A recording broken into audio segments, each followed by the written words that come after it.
them as well. What a move from the 48. Oh, look at this, and onto the straight they come.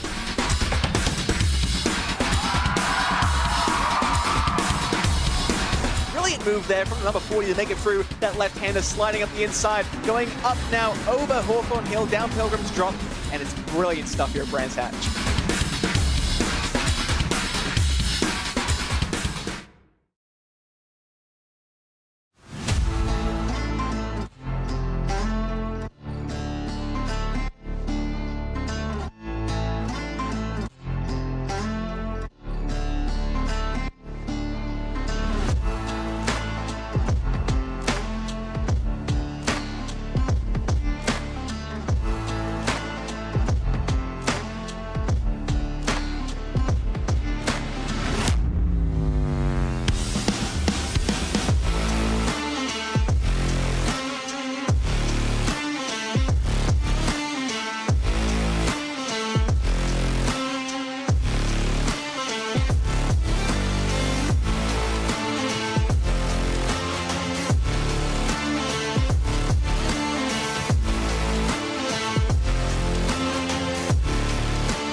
Time for another season of the World GT Championship, season 17 here on RaceSpotTV, and we're delighted to have you along here for all of the coverage of this season. Hello everybody, my name is Paul Smith and I'm joined this season by Ron Mounds. And Ron, welcome along to the broadcast booth and welcome along to the World GT Championship.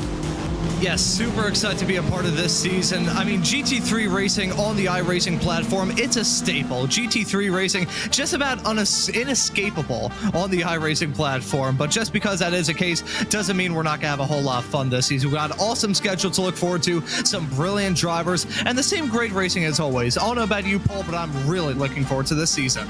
Yeah, it should be an absolute cracker. Some returning drivers, some new drivers as well to the series. And, well, you were talking about a great schedule. Let's just have a quick look at the schedule here then. It's the Nürburgring tonight, starting off with one of our feature rounds of the season. Then next week, it is Bathurst for a technical round. We'll explain that a little bit later on in the show. Silverstone is the first 3-week block before we then head to Interlagos, Sebring, Hockenheim for the halfway point of the season, Monza, Road Atlanta and Watkins Glen. And then the final 3 rounds, a European jaunt from Imola to Spa to the Red Bull Ring to finish off the season. Well, It is a fantastic series. It's a series that keeps on giving us some great entertainment and drama as well throughout the years. We've had championships decided by the smallest of margins at the end of the season. So yeah, I am certainly looking forward to this one. And some of the new drivers as well. I mean, I'm particularly looking forward to see how Dino Lombardi gets on. A Porsche Tag Heuer Esports Super Cup driver from the past. He is here with Grid and Go Esports. This series, Ron, can be a shock to some of our World Championship standard drivers. They can either get it straight away, or they can really struggle with the reverse grid draws that happen in other races. Yeah, that's a very good point to raise about all this stuff, Paul. You got those reverse grids, which, I don't know about your experience covering probably a whole lot more iRacing than I probably ever will in my entire life, but it's still those reverse grid races, regardless of what kind of series you're running at, those reverse grids can really get these drivers out of a good zone and get them out of the racing line, so to speak, when it comes to all of this stuff. So really hoping that these drivers get a grips to all the rules and all the stuff that they need to think about, even in an event like this here at the Nürburgring, not even worrying about getting a grips to the racetrack, just getting a grips to the way the event and the way this series is going to be for these drivers up and down the grid. To explain to everyone at home, whilst we're looking at the last 2.5 minutes of qualifying, Dino Lombardi finding himself provisionally on pole position in his Acura.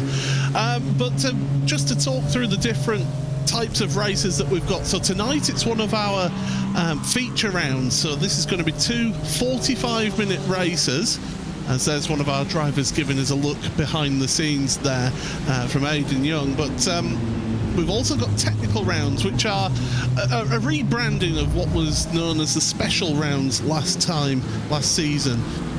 So that is where you have one 30-minute race and one 60-minute race in the evening.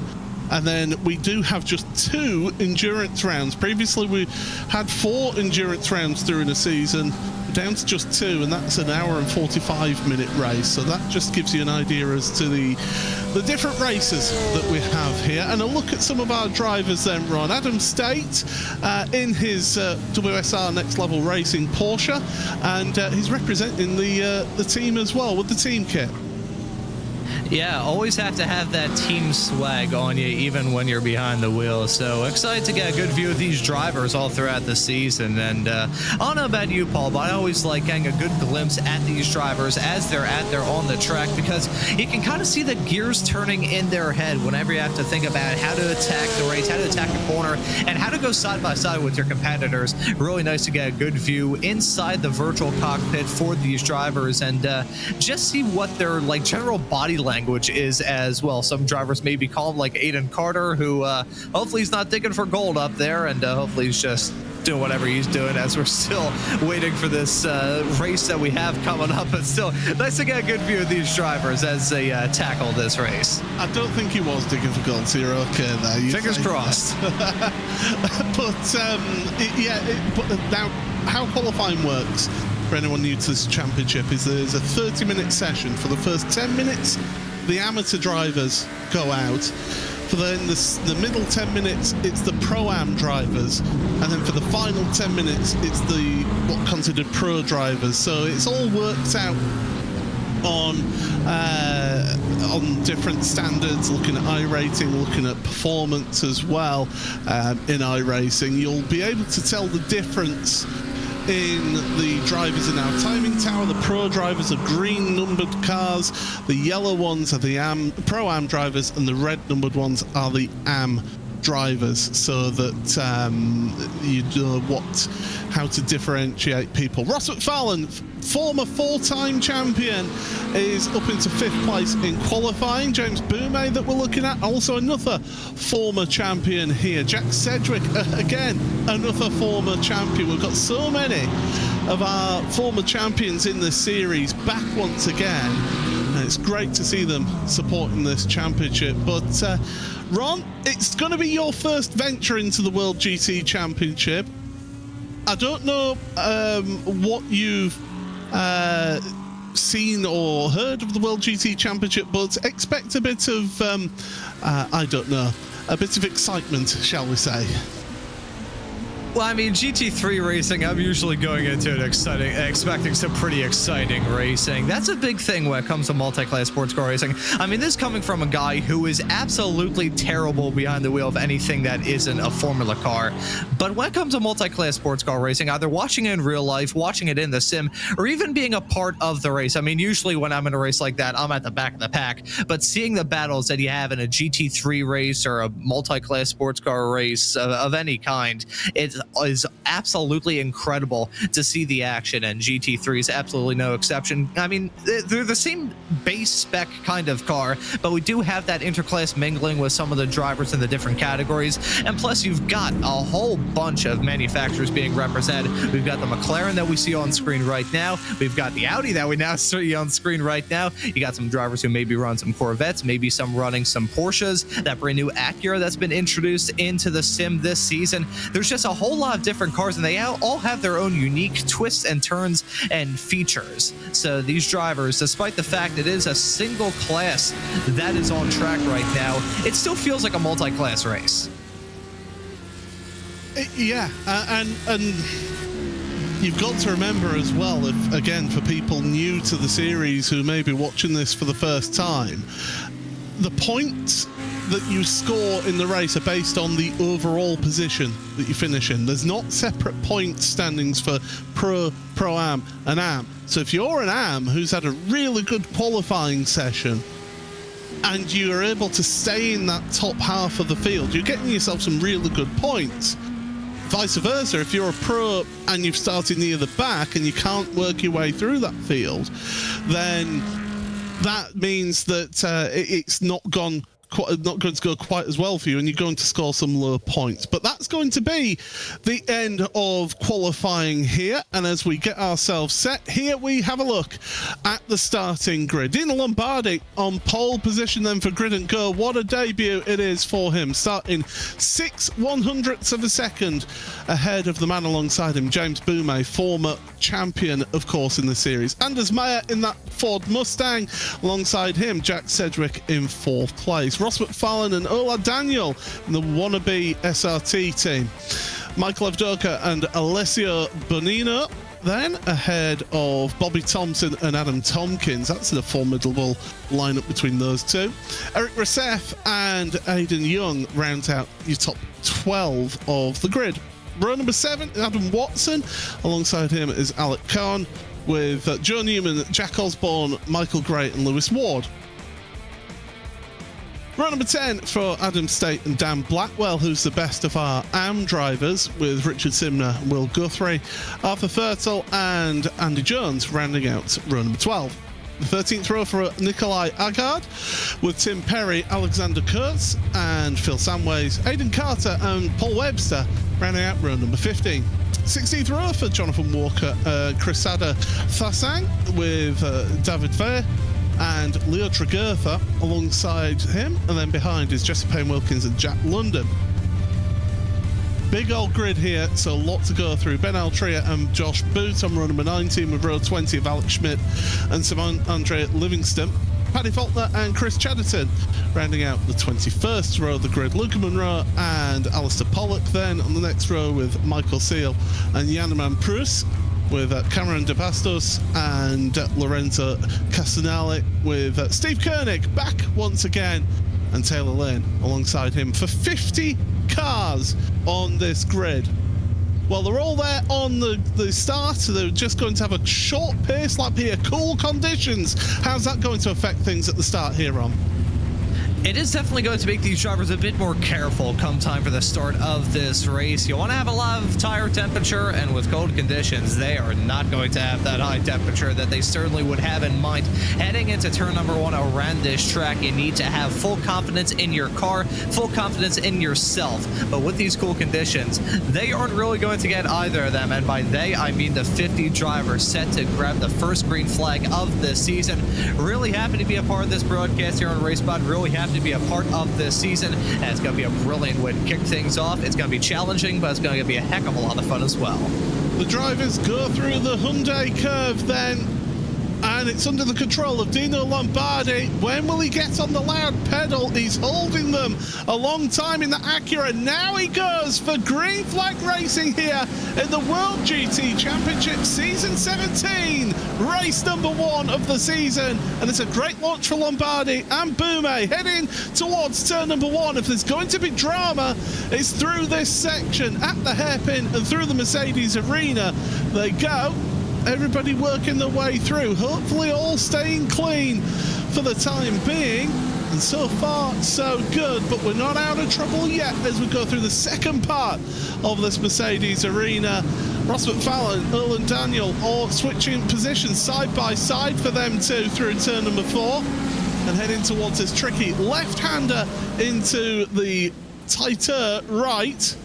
And McFarlane just staying ahead of Daniel with Alessio Bonino behind him, ahead of Bobby Thompson as they plunge downhill. Adam Watson's your top Pro-Am right now as things stand, and Lewis Ward up into 18th is your top Am.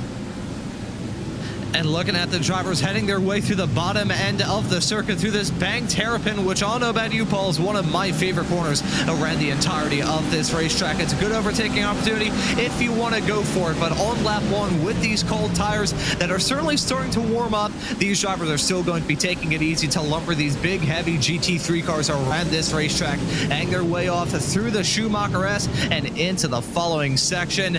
We're just about through the first lap, and what a first lap for this first race of the season it has been. You say that Alex Schmidt is stopped there out on track. There he is in the runoff. Just the one car though. I did see that Lorenzo Castellani had also had issues on lap number 1, but generally speaking, as we're heading to the Vidal chicane, and it all checks up there. It always does. It's on the Grand Prix layout as well, so it's the really tight chicane. An absolute carnage at the Vidal chicane for Michael Gray.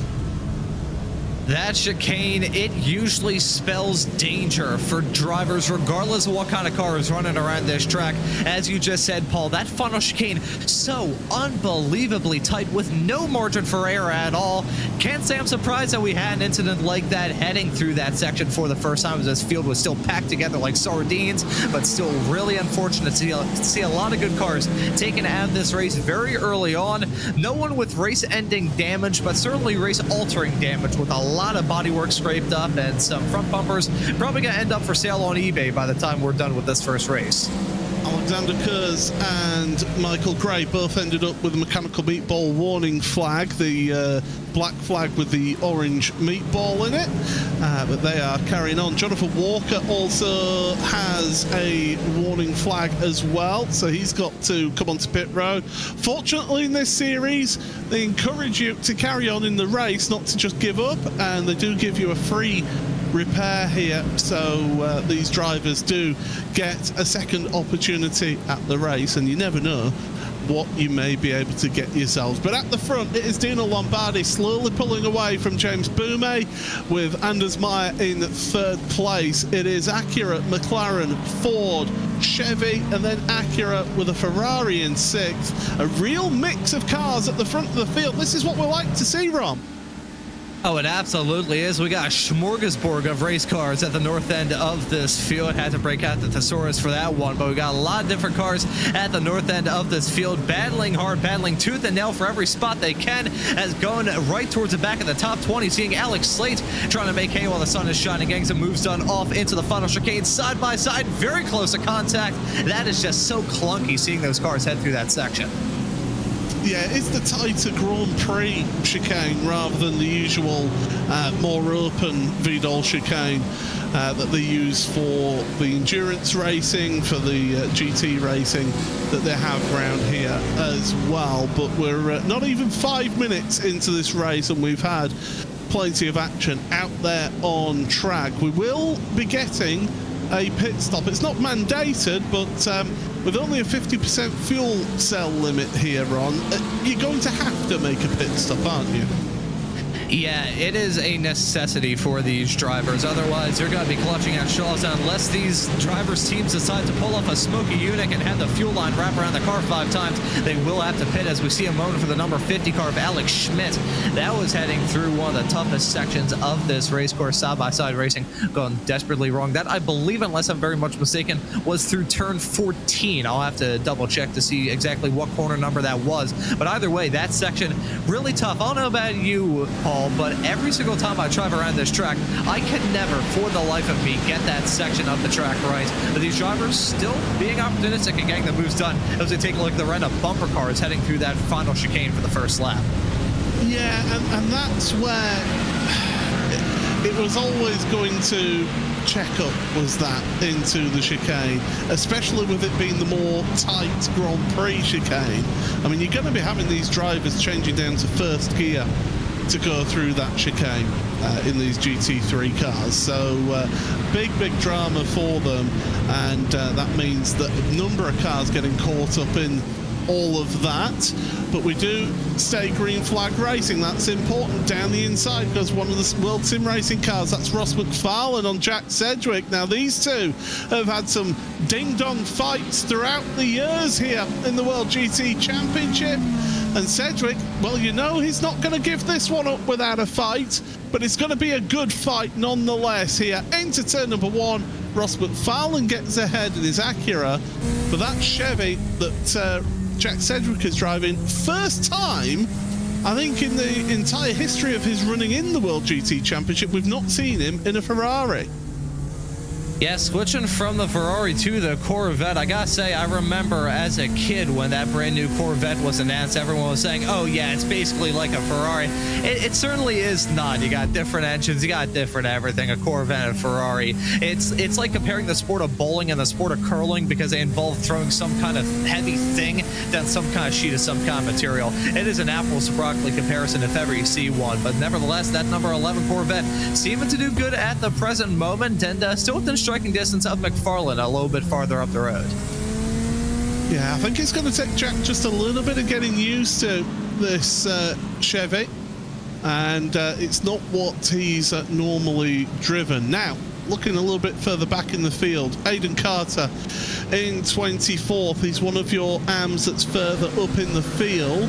Second place in AM, 24th, but the leading AM is Lewis Ward, who is in 17th place. So he's got a few cars between him and the leading AM that he needs to move through, does Aidan, but he's in a good fight. He's gained 5 places from where he started in this race.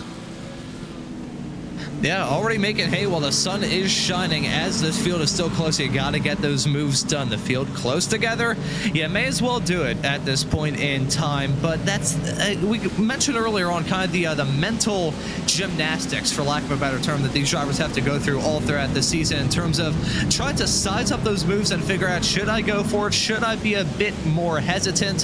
What to do? When to try and be a bit more conservative? When to actually attack is the real thing that these drivers are having to think of. Certainly a lot of drivers deciding to attack into that final chicane, which, while it is one of the heaviest braking zones around the entirety of this lap, Paul, I'm still a little bit hesitant about that. We saw the disaster that took place at the very beginning of this race, heading through that final chicane, and even though this field is starting to spread out a little bit, that slinky effect starting to play out, it's still going to be a really tough ask to try and get some moves done into that corner, and side by side through the braking zone of 1.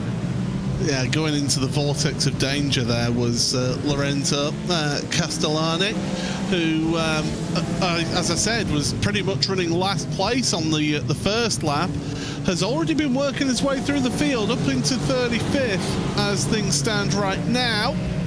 But Jesse Payne Wilkins is not going to be a gimme for him to get past. Looking to the inside into World's turns 5, and he's gone behind for the time being, so no move being made here. But Lorenzo finding out how difficult it can be to work your way through this field. They may have Pro and they may have Am and Pro-Am on their doors, but I tell you what, it's tricky to work through. I gotta say, that's a very good point that he raised there, Paul, talking about trying to get moves done around this track. despite the fact that the Nürburgring Grand Prix circuit still holds FIA Grade 1 certification, and it's very much so a modern motorsports facility. It's not modern motorsports facility in the same way that like Yas Marina is a modern motorsports facility. Yes, that's a car that's been at Altria in the 504 car. He was running outside the top 30, and that's a spin hang through turn number 11, the corner that I mentioned earlier as being oh so tricky. It claims another victim, I believe, for the second time in a row.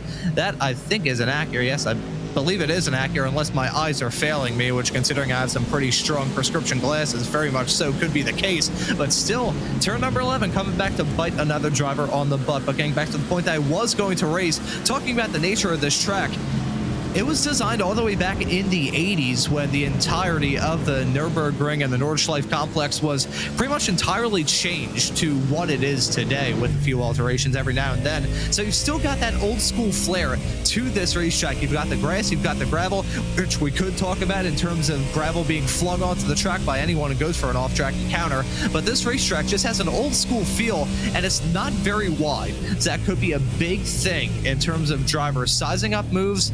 They may need to add a bit more caution considering the way this track is.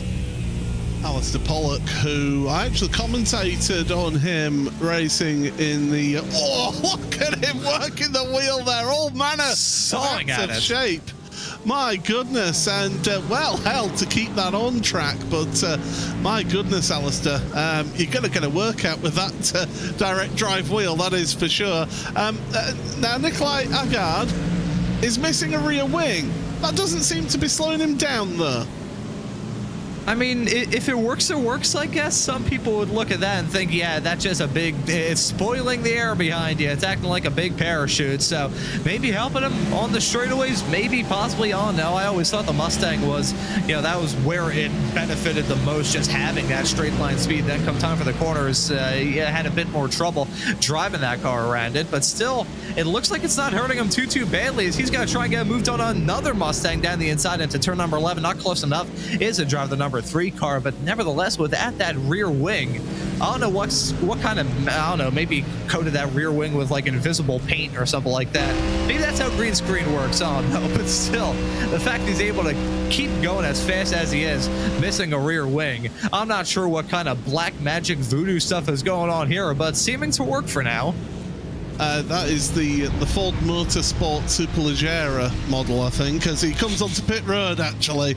I think it's about as early as he can pit and be able to finish the race now with that 50% fuel cell. And I think he's waited until he was in a pit window to be able to get that damage repaired. Remember, a free damage repair for you. Just one of them.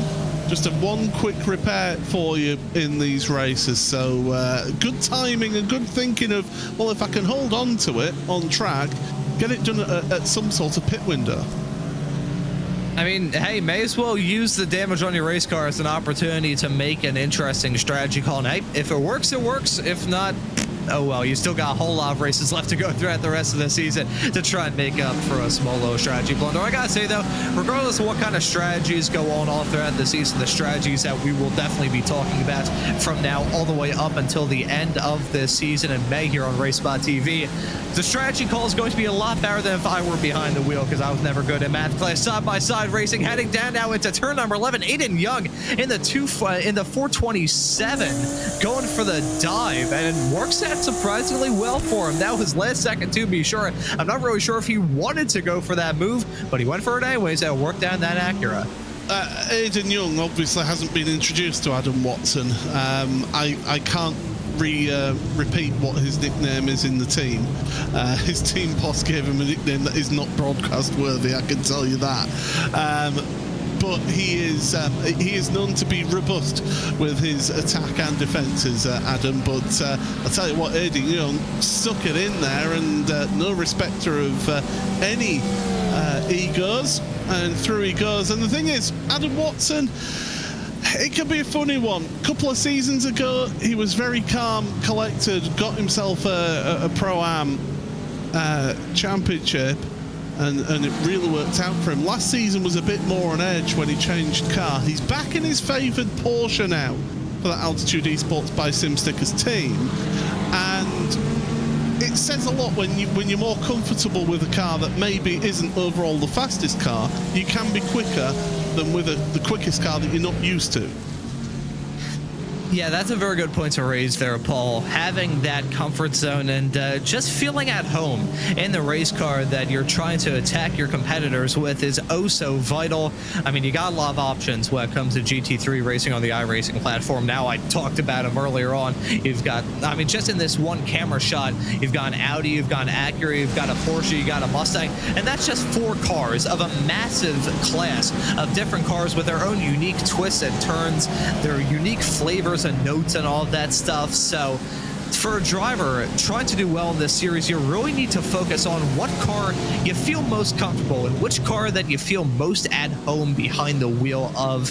And that's part of the reason why a lot of these drivers stay with the same car season after season. That's also part of the reason why if you ask a driver who's getting their certain car completely refreshed, they may not be too happy about it, because with that refresh, it's like moving house. You know, even if the house you currently are living in is falling apart, you still, during that move, you have to completely relearn everything. So that's the thing when it comes to a series like a GT3 series. You need to feel comfortable and confident in the cockpit of these race cars to do well. Lewis Ward onto pit road for Series 1 racing, deciding that now's the time to head into the pits and get their pit stop done. If you're further down the field, if you're in a bit of a gaggle of cars, it is an option to pit early if you are comfortable and confident that you are actually that little bit quicker than the cars that you were racing against when you headed on to pit road. It can be an interesting one, but of course you are running around with a bit of a heavier car as well compared to the others, with that feel put into it. So you got to weigh up that strategy call of maybe pitting early if you are in traffic, but if you're not in traffic, you want to be taking this pit stop as late as possible, don't you, Ron? Yeah, that's one more thing we need to talk about in reference to the strategy calls. It's really important to figure out the right time to pit. You got the strategy, obvious, and you got the amount of fuel that you've got in your car, so there is a hard set limit that all these drivers are aiming for.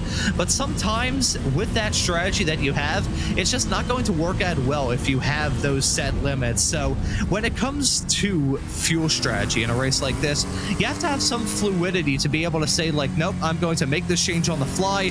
I know I said coming into this race that I want to stretch this tank of gas out a couple more laps, but at this point in time, I'm seeing everyone around me make that call to come down pit lane, and really, if I don't, it's going to come back to bite me on the butt. So you got to have that confidence to just make a change on the fly and say, you know what, screw it, I'm making this change now. I'm coming in a little bit earlier or maybe a little bit later than I really had in mind, but this is what sets me up best for the race. It's important to not have those hard set boundaries. I'm not used to seeing Eric Rousseff not in one of these Racing Lab esports cars, so into that WSR team for him for the next level racing part of the World Sim Racing team as they go through the final corner here, looking a little bit further back then. So drivers going across the line, Audi, Ford, and then the Chevy, and then it's the McLaren all together here. The car 76 that we are looking at going through the Mercedes arena. These drivers a little bit further down the field, all trying to stake their claim to their positions. But right now, it's a case of follow the leader for these drivers, and they get out of the Mercedes arena onto the power again and through towards the middle of the lap. Aiden Carter, there we see him in his Chevy, and so far finds himself 25th, the AM driver. Not a bad start to his career here in the World GT Championship. Yeah, not a bad start at all. You gotta manage your expectations when it comes to coming into this sort of stuff. You don't want to swing for the fences and have your first win, have your first race be your first win. Otherwise, what's the point of really showing up if you just show up immediately win? You may as well just dip out. But Carter running exactly in the middle of the field right now. P25. See, I'm not too bad at math. P25 in the middle of the 50-car field, but still pretty good drive for him at the moment, and still some more room to improve. You've got the Mustang of Roseth right in front of him, and he also got the Audi a little bit farther up the road. So, and Carter, he's not finding himself trapped in a rock and a hard place or finding himself in no man's land. He's still got ample time and ample room to be able to make up some spots. And can we just appreciate a beautifully made bed there as well in the background of the shot. So I've always noticed, even the pro drivers, we've seen one or two pro drivers with a messy bed, and it's like, come on, if you're going to be on camera, make your bread. So yeah, Aidan Carter, I do approve of that. We are reaching towards the halfway point of the race. Lombardi has nearly got a 3-second lead right now in this race in the Grid and Go esports team. And Dino, a really experienced top-line driver. He knows what he's doing here in a GT3 machinery. We've seen his team competing at the very top of esports championships, and Dino certainly is one of those hard competitors from Italy. He's done so many seasons now as well in the Porsche Esports Super Cup.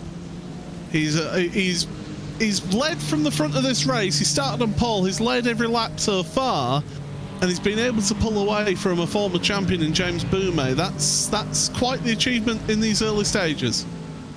Yeah, it is a really strong performance. Still early doors, as you just said, but Dino Lombardi certainly proving himself to be a worthy competitor to really talk about all throughout the rest of the season. You mentioned started from the pole, fastest in qualifying, fastest in the race thus far, and he was even fastest in practice earlier on. So Lombardi certainly proving himself to be an absolute wheelman at this point in time. But hopefully, I didn't just commentator's jinx him. I think I did one earlier on in the broadcast. So hopefully I won't go 2 for 2 on my opening broadcast here from the World GT Championship as we go a little bit farther in the back and find Alex Cowan in that number 95 car currently running in P14. Maybe got to size up a move on the other Pro-Am driver right around him to move up to lucky number P13. Let's see it into 1. Yeah, Adam Watson again, Pro-Am driver, and he's leaving the space. There's good respect between the two of them here as they go through 1 into 2. That's where you will just see that little bit of a squeeze going on, and Watson just drifting out a little bit into 3. Now, can Watson get the overlap? Yes, he does. So he holds on to that position right now, and looking for some P13. And, well, Alex Cohen, welcome to the series. You're just going to have to wait a little bit longer before you make your way past Adam, if indeed you can make your way past Adam. And here's the thing, we saw Aidan Young make that bold move on Adam Watson a while ago. He's not really pulled away too much from the Porsche driver, has he? Yeah, not really, keeping it within striking distance. So gotta give us some battles to talk about, but probably not what he had in mind. The real thing is, when it comes to a track like this, it's tough to try and pull out a gap because it is very much so a driver. It's a driver's track because you have to be an absolute wheelman to be able to just check out from your competitors. But at the same time, considering it is, we're about 30 minutes into the opening race of this still very long season, you don't want to swing for the fences right away. So I think these drivers are still looking to get themselves into grooves. That could be part of the reason why no one's swinging for the fences and trying to pull the insane gaps that we may see later on in the season when these drivers are confident in their cars, confident in themselves, and just going for all that glory. We have got Michael Avdoka, Adam Tompkins, Eric Roseth that we're on board with right now in that Acura, getting closer to the back of that McLaren. Well, Tompkins in the Altitude Esports car, feeling the need to go defensive there into turn number 1. But for the time being, Reset not able to make his way past. There's a car somewhere to the left of screen. There it is. Reset still alongside, hanging it out around the outside. Now, if you can hold it there with an overlap, it gives you the inside for the next corner. No. Again, just as we saw with Adam Watson the previous lap, Alan Tompkins able to hold on to that top 10 spot right now. Holding on to it for now, but still a lot of opportunities left for some moves to get put on around a racetrack like this. I mean, we talked about the challenge of overtaking around here earlier on, Paul, but the other side of that argument, the flip side of that coin, you can hold on to a spot, even if there's a big pace differential between yourself and the car behind who may be a little bit quicker. You can just hold on to that spot and cling on to it for dear life. If you just put on good defensive drive, if you know exactly where to position your car around this track, take those defensive lines, hang into the corner. You don't have to block and run your drivers all around the track, but if you can put on good defensive drive, you'll be golden. But I think we have some drivers come down pit lane. Actually, no. Sorry to budge in. We have had a few come onto pit road, it must be said, so not quite half of the field yet at this stage. Yeah, I was going to say that the P2 runner of James Boomey was coming down pit lane, but then I realized that was a brief little technical issue for him because I saw him dropping back. I was like, oh no, is he making the call to come into the pits with 20 minutes on the board? And it's no, iRacing playing me like a fiddle. So not the first time that's happened in my broadcasting career, certainly won't be the last, but still got the drivers up inside the top 10, yet to make that run come into the pits, keyword being yet. I think we're going to be waiting until the very end for these drivers, but sometimes you've got to do something different. If you've been stuck behind for pretty much all race and you're not able to move forward, then it's a case of, do you just say, right, let's try something different, let's try and do an overcut, an undercut, whatever it is, just to try and do something that's a little bit different. This battle though, Ola Daniel, Alessio Bonino, and Jack Sedgwick. Sedgwick has fallen down the field, it must be said. 3 places lost in that Chevy. So losing out to the Acura and the Ferrari. And, well, it's rather apt that the Ferrari festooned in the Italian flag colours. I gotta say, though, the Italian flag colors, that red, white, and green looks pretty awesome on a race car. I don't know, maybe that's just me growing up as a kid watching, I nearly said Project Cars. Cars 2, the movie, not Project Cars 2, the video game, watching that movie religiously as a kid, and even playing a Xbox 360 game that was based around it, which I have very odd memories of. But anyways, I'm losing track. It is a very beautiful looking race car. I gotta say, of all the colors to have, maybe I'm a bit biased because I'm an American. Right behind red, white, and blue, red, white, and green. Pretty awesome as well. Oh, so you like the British flag then, red, white, and blue. Okay. As we carry on then with this battle, and a little bit of a mistake there for Ola Daniel. Let an opportunity for Alessio Bonino to catch up. And we are being corrected, by the way. It's the Hungarian flag. My apologies for Ola Daniel. And do you know what? It'd be good if I actually looked at my entry sheet. It is a Hungarian flag because he is Hungarian. So thank you very much for correcting me there in the YouTube chat. I said at the start of the season I'd be saying something wrong, either pronouncing a name wrong, getting team names wrong. It's going to happen. So anyway, still, it's the red, white and green of Hungary, and I'll tell you what, it's one of my favourite Grand Prix tracks. I know it's not many people's favourite Grand Prix tracks, the Hungaroring, but certainly my personally up there with top 5 or 6 Grand Prix tracks.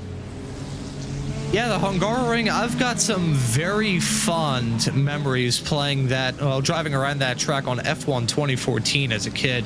And I believe, unless I'm very much mistaken, the Hungaroring was the first track that I ever drove any race on using paddle shifts on a really old, janky Xbox branded steering wheel for my Xbox 360. But that's still a memory that I have in my head. I can't remember what I had for dinner last night. I can probably barely even remember what I had for lunch today. day. But I can remember that, and I can certainly join you in the absolute love of the Hungaroring. And oh, we're on the subject of that. Would be pretty cool if we saw the Hungaroring represent a bit more on iRacing as well. Didn't buy the track in the service until a couple of months ago, but that same love that I had for it on the F1 games back in the day just converts over into iRacing as well. It's a wonderful track. I will say the one time that the World GT Championship has gone to the Hungaroring in the past, it was absolute carnage. It was a mess. Now I will forever say this, but any drivers who turn around and say that a track is terrible and that they shouldn't race it, that says more about the drivers rather than the track itself. Okay, you're not going to race a 50-car grid around Alton Park because it's not big enough for that. But Rousseff just turning Josh Boot around. Now Rousseff is waiting. To be fair to him, he is waiting. I think Josh Boot was heading onto pit road, and that, yeah, he would have been checking up to be able to get onto pit road, and Rousseff caught out by that.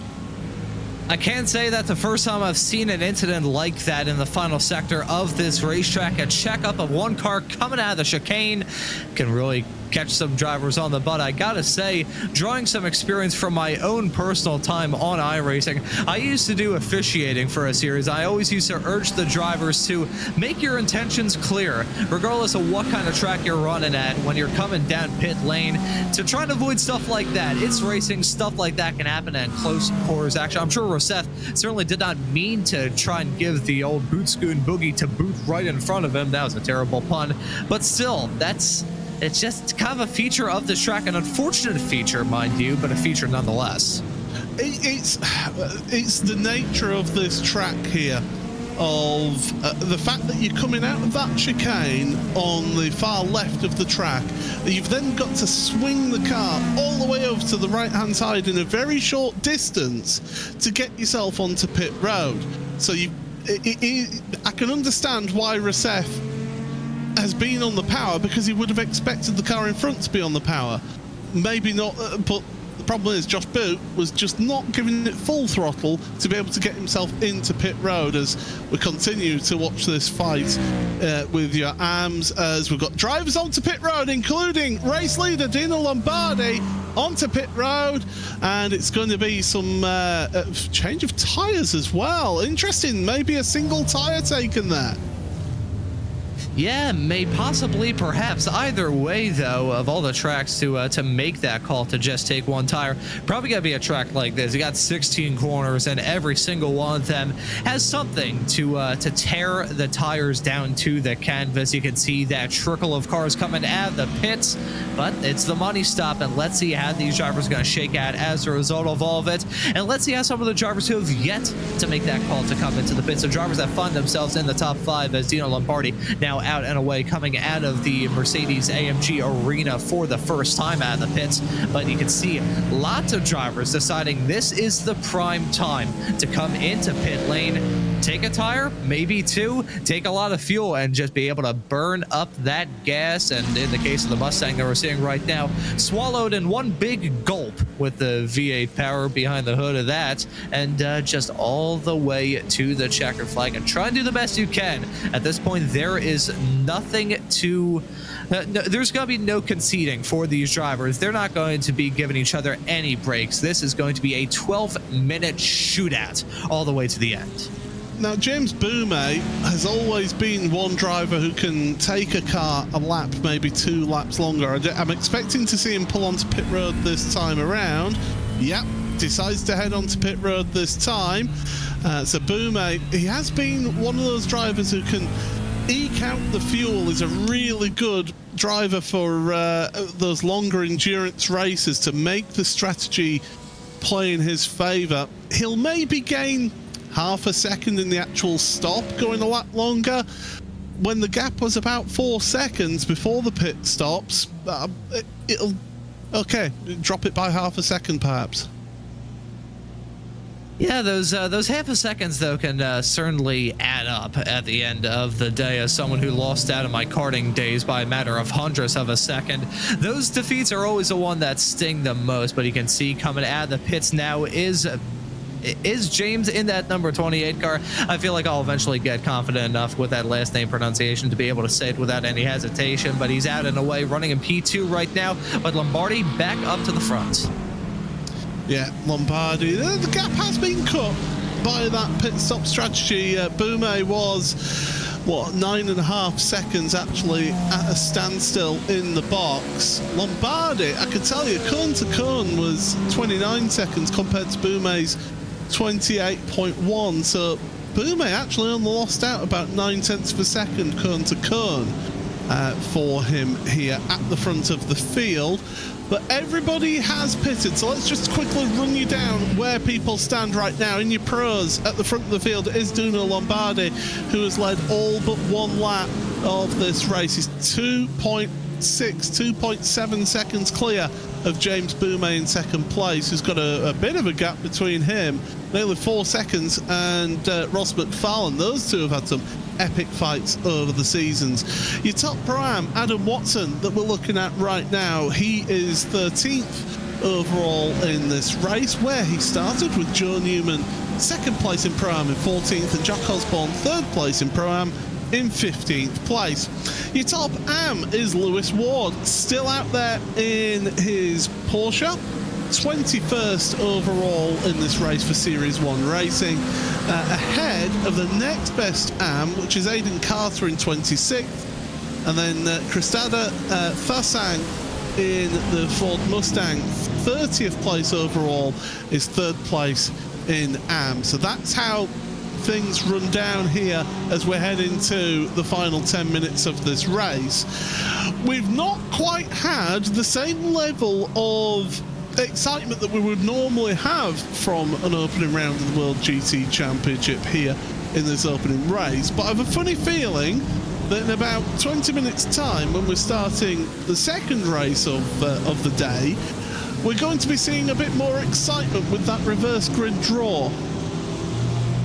Yeah, I gotta say, Paul, I think I'm with you in that prediction, because not only is a reverse grid going to be, it's certainly going to be a challenge for the drivers that get hurt by it the most, but from my experience covering iRacing events, it's either one or the other. You have one race that's clean and another one where the drivers go for all that glory and tend to be and bang and rough each other up a lot come time for the start of these races. I gotta say, outside of the chicanery heading through the final chicane on lap 1 for this first race of the season, it's been a rather clean one. We've had a couple of bumps and scrapes here and there, had the bump and run with Roseth and Boot coming out of the final chicane probably about 10 minutes ago at this point, but outside of that, it's been a very smooth opening race of this season. However, with race number 2, I mean, these drivers are very, very fast, but they're very, very fast and very, very competitive. So just based off the law of averages, which was something I was never good at in math class, it's probably going to be something that we have to talk about come time for the second race later on. One race which is clean, and another one where the drivers get caught up in the red mist a little bit. Right, so as we head towards that final portion of the race, the one thing I want to talk about here is how, if you're a new driver to the series, say we end up with a full reverse grid, what's the approach that you take as we look at Ross McFarlane, Anders Meyer? This is the fight for the last step of the podium here. Meyer in that big, grunty Ford Mustang. Ross McFarlane did actually end up with a slowdown penalty that he had to serve down the start and finish straight. But if you're one of these newer drivers who are maybe not used to or haven't raced in reverse grid racing, where you've got a mixture of abilities on track as well, let's not forget Pro-Am and Am mixed in there, how do you approach that as a newer driver? Are you cautious, or do you go hell for leather? I mean, if it were me, entering the second race, I would definitely be on the cautious side. My strategy would probably be the same strategy as I've had for the past like week and a half where I am in the US, skating around on ice, which has just been packed in by snowfall after snowfall after snowfall. That would be the way that I would attack this race. Speaking of attacking, some side-by-side racing involving Aiden Young and Adam Tompkins right towards the tail end of the top 10. Young in that 427 car going to get the move done for now. However, made these side-by-side fighting yet again into the hairpin of turn number 8. Not close enough for Tompkins to get that move done back to slip his way back into the top 10. But if it were me, Paul, and there's a very good reason why I'm behind the wheel, behind the microphone instead of behind the wheel, I would be very, very cautious at the start of this race. You don't want to swing for the fences and you don't want to go for all-out glory. You can certainly lose a race on lap 1. You can't win it. So if I were one of these rookie drivers, I would be skating on very thin ice, make it seem like I'm walking on eggshells at the start. We have had a very good question asked in the YouTube chat. Thank you very much, Nick Niven, for this one. Why don't the drivers use the pitting in, pitting out to warn others when in a tight battle? Well, in this series, in the qualifying and race sessions, the in-game chat is muted. It is muted for all drivers, so nobody can use the in-game chat. So that's why you won't have seen them use that. Bobby Thompson, great to see him here for Altitude Esports, and great to see him battling up here at the top of the standings, the top 10 for Bobby for Altitude Esports, and Mark Fletcher, team boss for Altitude Esports. I know he's watching. Good evening, Mark, and he'll have his watching from behind his hands at some points of this race, I'm sure. But Bobby doing a good job here in the top 10 for Altitude Esports. Yeah, pretty solid drive to kick this season off. And that's one thing that I'm shocked we haven't mentioned thus far in this broadcast, Paul, talking about how these drivers looking to start this season off as best as you possibly can. It's important that the journey of 1,000 miles or the journey of 1,000 steps doesn't start with you twisting your ankle. So these drivers looking to kick it off as good as they possibly can. So Bobby Thompson certainly doing that, running an 8th. He would be doing it good running an 8th if he didn't have a black flag for instant point accumulation. So he's going to have to serve a drive-through penalty, and that'll be Mark Fletcher with his head in his hands at that point, at that news.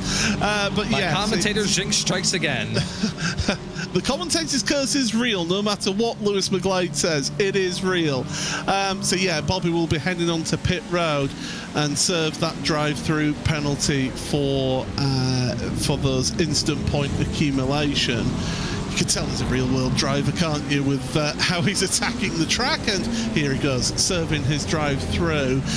You're going to lose around about 20 seconds cone to cone, so it'll be interesting to see where he comes out in all of that. Meanwhile, Alex Kern is still carrying on in 12th place. That'll bump up into 11th. And he's fighting Adam Tompkins in front. So the Altitude Esports driver in front, who was in the top 10, is back in the top 10, but about to potentially lose it very late on the defense. And Alex takes the wider line into turn number 1. Oh, this one's not going to be over yet, not by a long shot.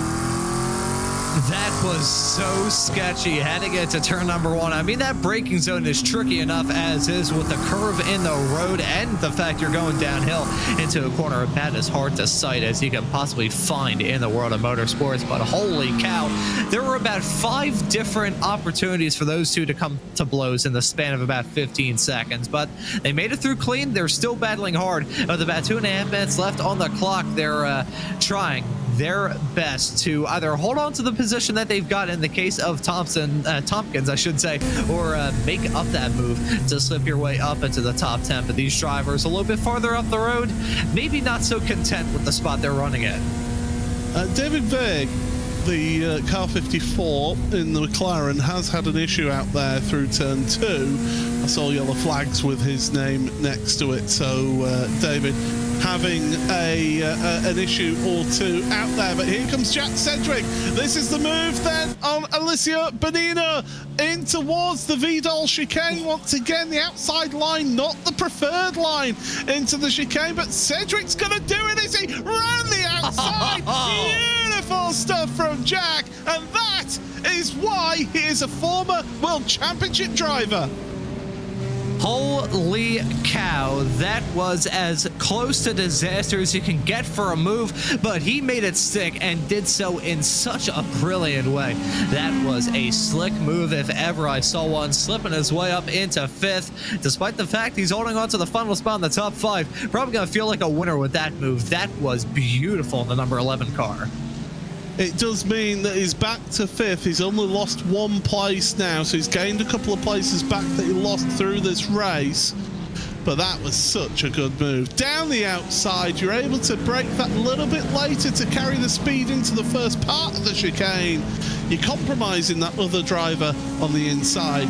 Great stuff from him, but you think it's job done. It isn't, because Alicia is going to be saying, oh, we're playing that game. Right, I'm going to come back at you here. And these two, it is Chevy versus Acura in the final couple of laps. In fact, this could potentially be the last lap of the race for the drivers. I think it may be the final lap for Lombardi, on track for a pretty dominant win, but these drivers a little bit farther towards the back, seeing that there's not a lot of opportunities left to go. Yeah, with only 17 seconds on the clock, and Lombardi heading his way through the fast right-handed kink of turn number 13 for the last time in this race. Lombardi looking to be the fastest in practice, the fastest in qualifying, and win this race from the pole, heading his way through the final chicane for the final time to kick this season off in beautiful style.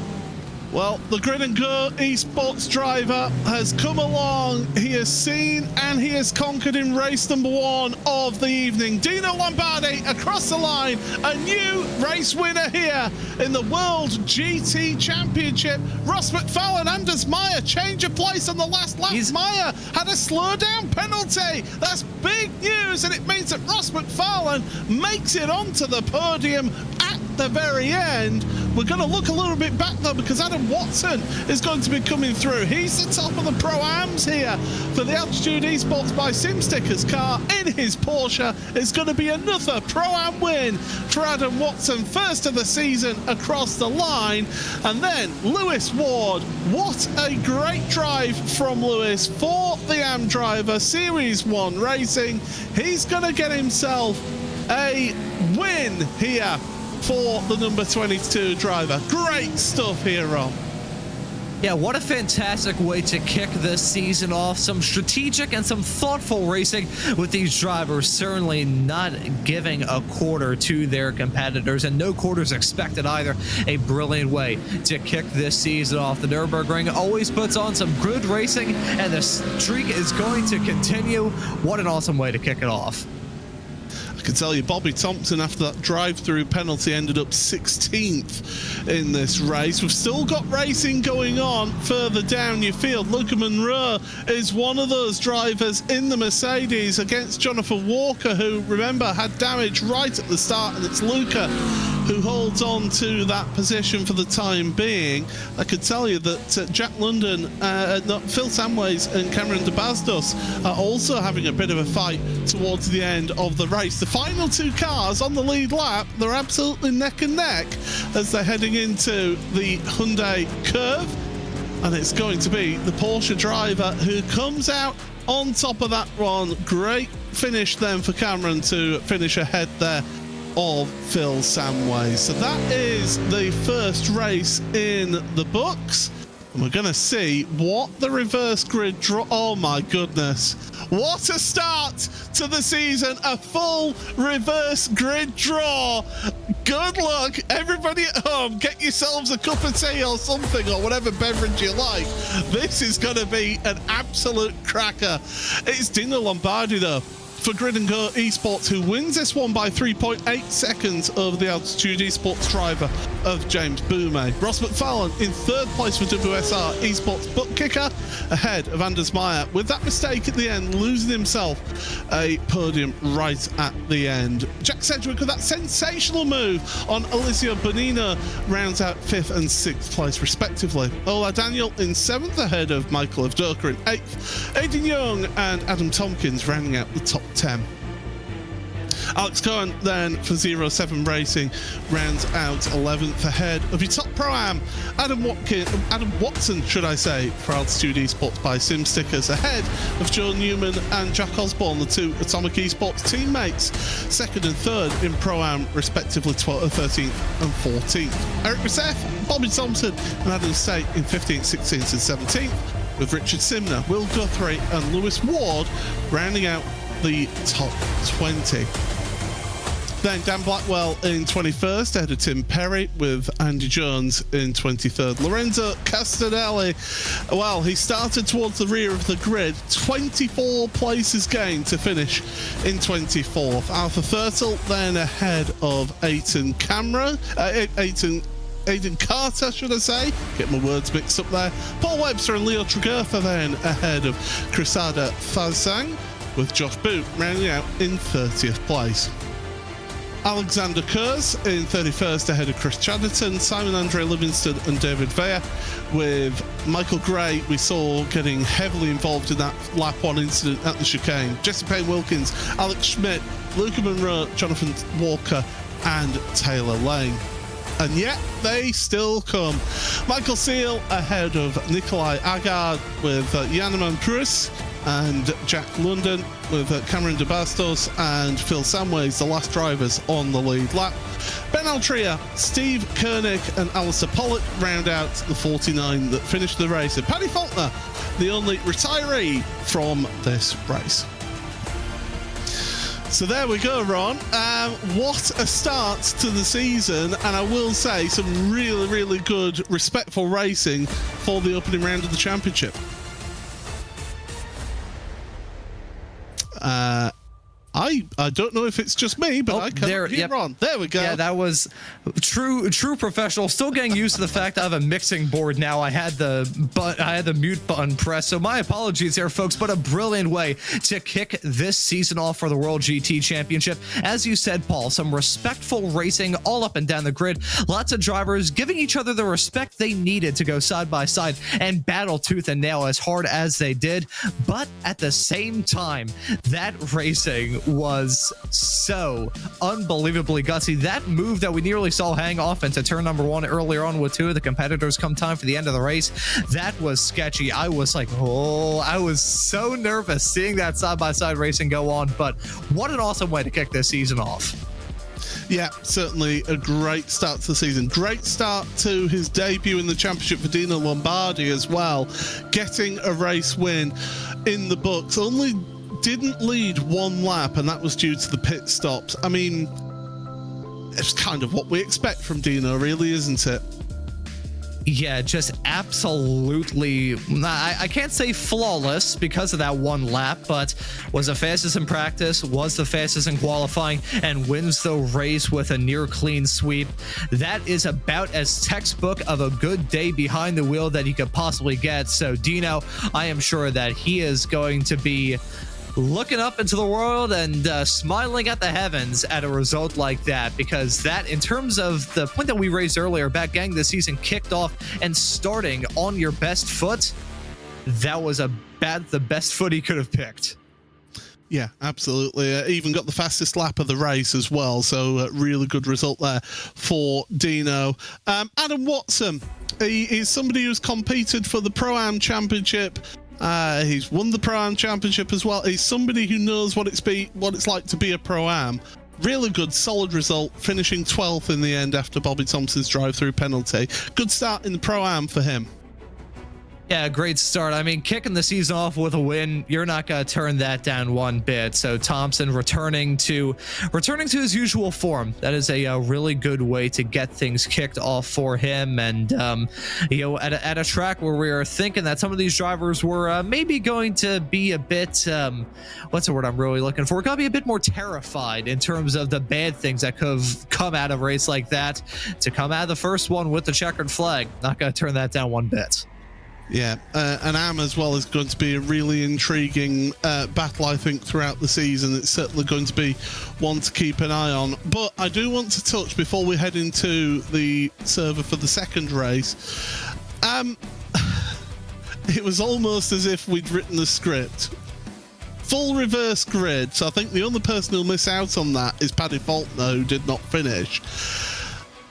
If you're somebody who's normally at the back of the field and you're starting at the front of the field, that can be, and I know from experience of racing in this series, it can be quite an ominous and pressure-filled, stressful environment for you starting right at the pointy end.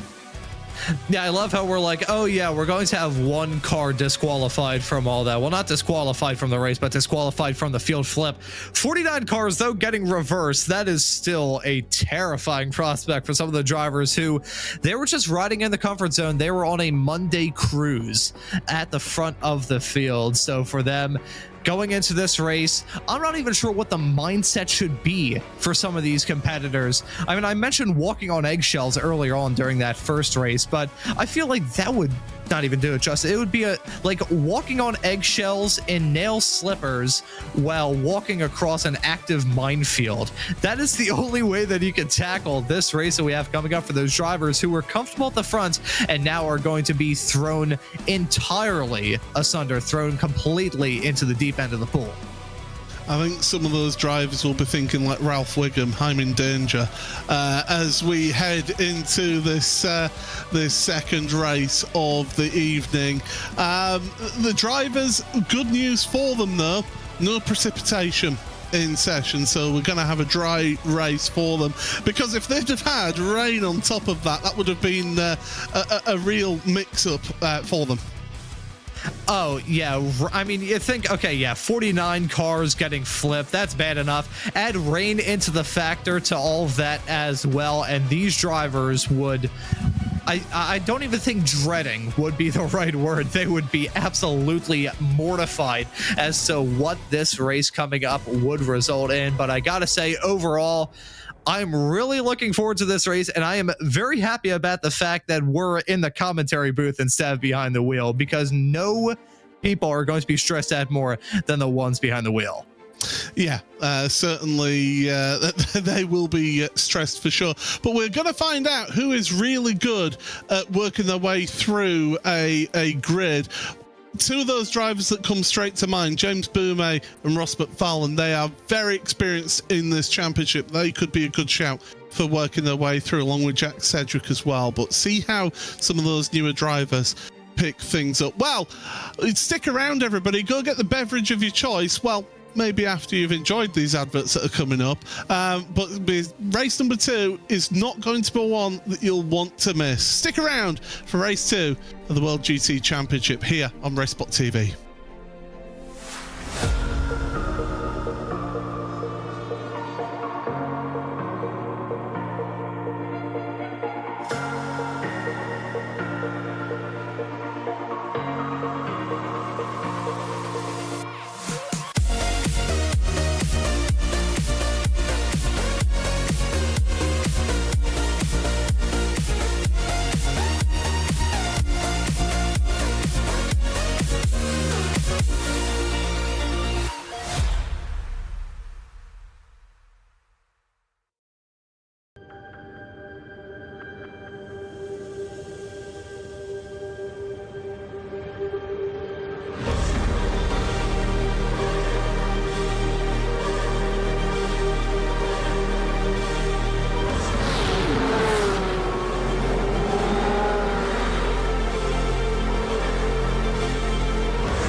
past all of them as well. What a move for the 48.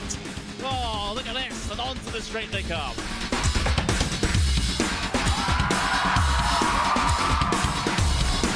Brilliant move there from the number 40 to make it through. That left-hander sliding up the inside, going up now over Hawthorne Hill, down Pilgrim's Drop, and it's brilliant stuff here at Brands Hatch.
Well, we've got a little bit longer to wait for the next race. A little bit of a technical issue.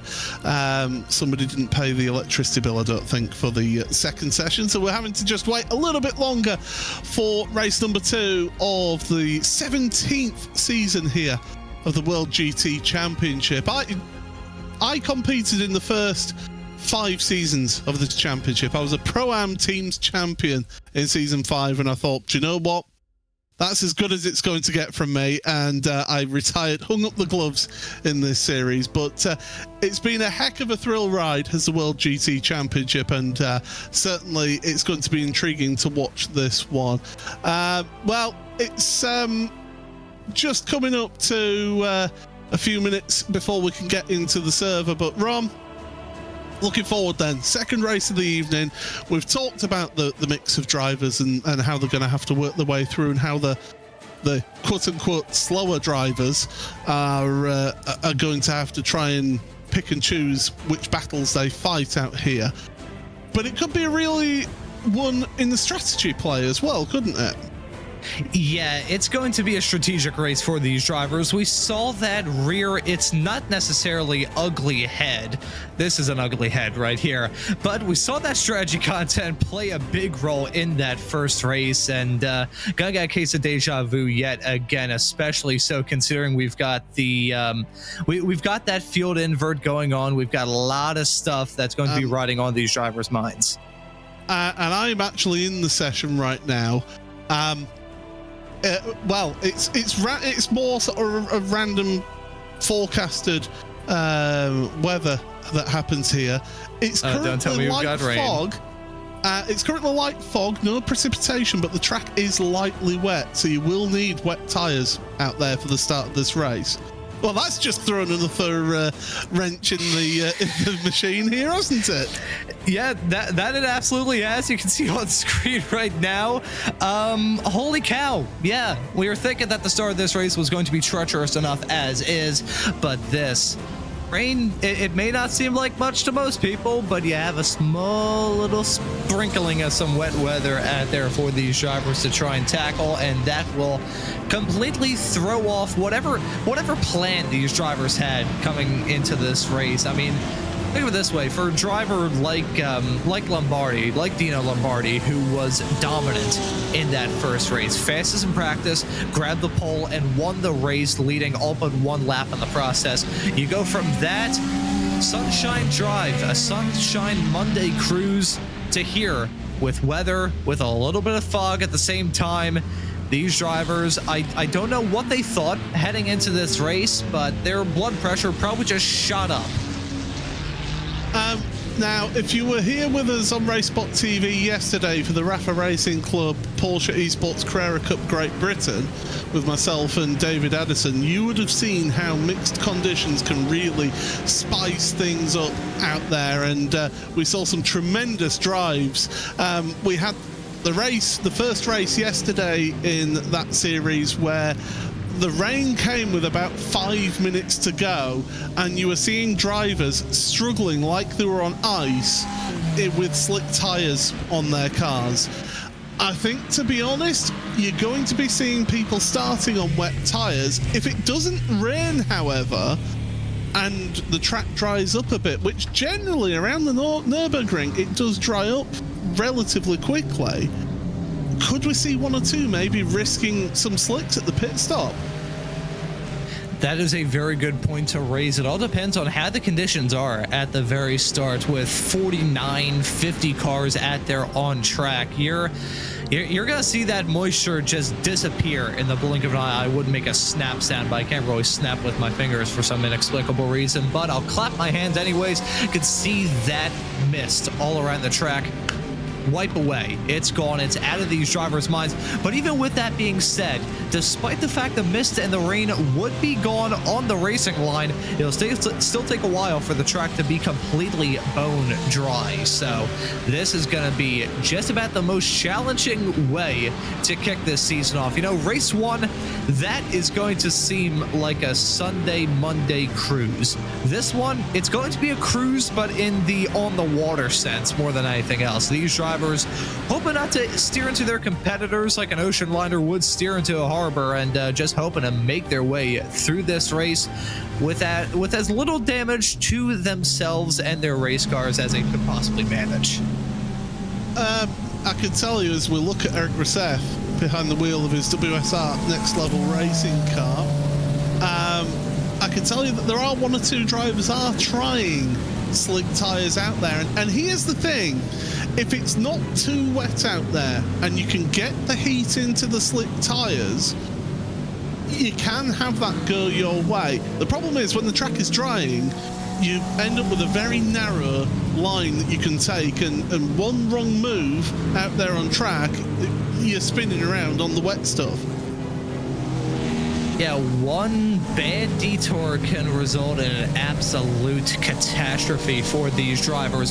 One thing that they're going to look to not touch at all is going to be that grass, because you touch that and whoop, around goes your car, and probably shortly followed by you careening into an outside barrier. So these drivers looking to avoid that at all costs, but in conditions like this, there's always so much you can do, and there's always so much that's in your control. Not only are you having to worry about keeping your own car clean, you also have to worry about all the drivers around you maintaining their race cars and maintaining control of their cars as well, because you could be going about this race as smooth as possible, driving around and feeling really in the zone, but one driver maybe outbrakes themselves heading into a corner a little bit, or just loops it on some sand or some gravel or some grass or some paint, and then you're gonna find yourself in a car about 3 feet shorter than it started the race with. One thing I love about this championship, it isn't just a British series. You know, the majority of drivers are British in this championship, but you look at the mix of countries. You've got the UK, you've got Austria, Italy, you've got Hungary, you've got Norway, you've got the USA with Aidan Young represented, Germany with Alex Schmidt out there. We've got a few South Africans as well. A real mix of nationalities, and here's one of those South Africans on screen right now, Cameron de Bastos. The team heaped together, Ominous Gaming team, that is a wholly South African team there. And I know Steve Koenig himself is definitely racing from down in South Africa. It's great to see all these nationalities come along into this one series. It just goes to show the appeal of this championship. Yeah, it shows the international appeal, and it shows how many people in the sim racing world look at this series and it's like, yeah, this is one that I want to participate in. I want to be able to battle with some of iRacing's best GT3 competitors. And I'm looking through the grid, and despite the fact this is my first broadcast here from the World GT Championship here on RaceSpot, there's some drivers that I recognize up and down the grid. Looking at drivers like Eric Rousseff, he's a driver that I've commentated on. Anders Meyer, I've commentated some races that he he's been in the past. Even a driver like David Vey a little bit farther in the back of the field in that first race. Commentated on a decent chunk of these drivers, and Aiden Young as well. He's also made some appearances in the PRL, which you can catch here on RaceSpotTV as well. But a lot of these drivers, certainly ones that I haven't commentated on, but in that first race, they proved themselves to be some formidable competitors. As we see Alistair Pollock there, maybe having a moment of concern. That was heading through turn number 12 a couple of moments ago, and looks like he's rejoining it down. Look at the spray heading through there. We've talked about the challenges of the wet. Everyone, we talked about the visibility, though, which, oh boy, I thought my vision was bad. These drivers are going to be blind.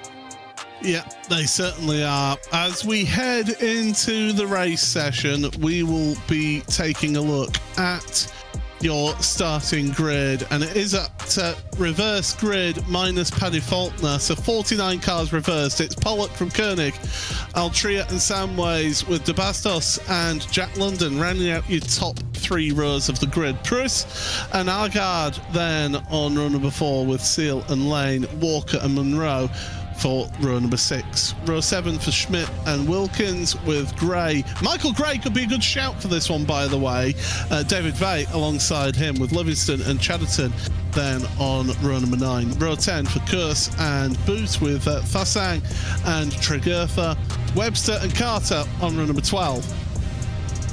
We've got to fire through this one here. Thurtle with Castellani, and then Jones, Parry with Blackwell and Ward, rounding at row 15. Row 16 for Guthrie and Simner with State, Thompson, Rousseff and Osborne.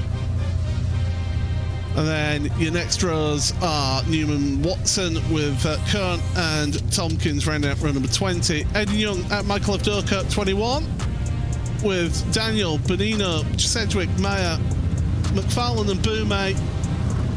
Race 1 winner Dino Lombardi starting penultimate position with Paddy Faulkner, rounding out your 50-car grid. Well, I think that you mentioned it. Visibility is going to have a huge effect for these drivers out there, Ron.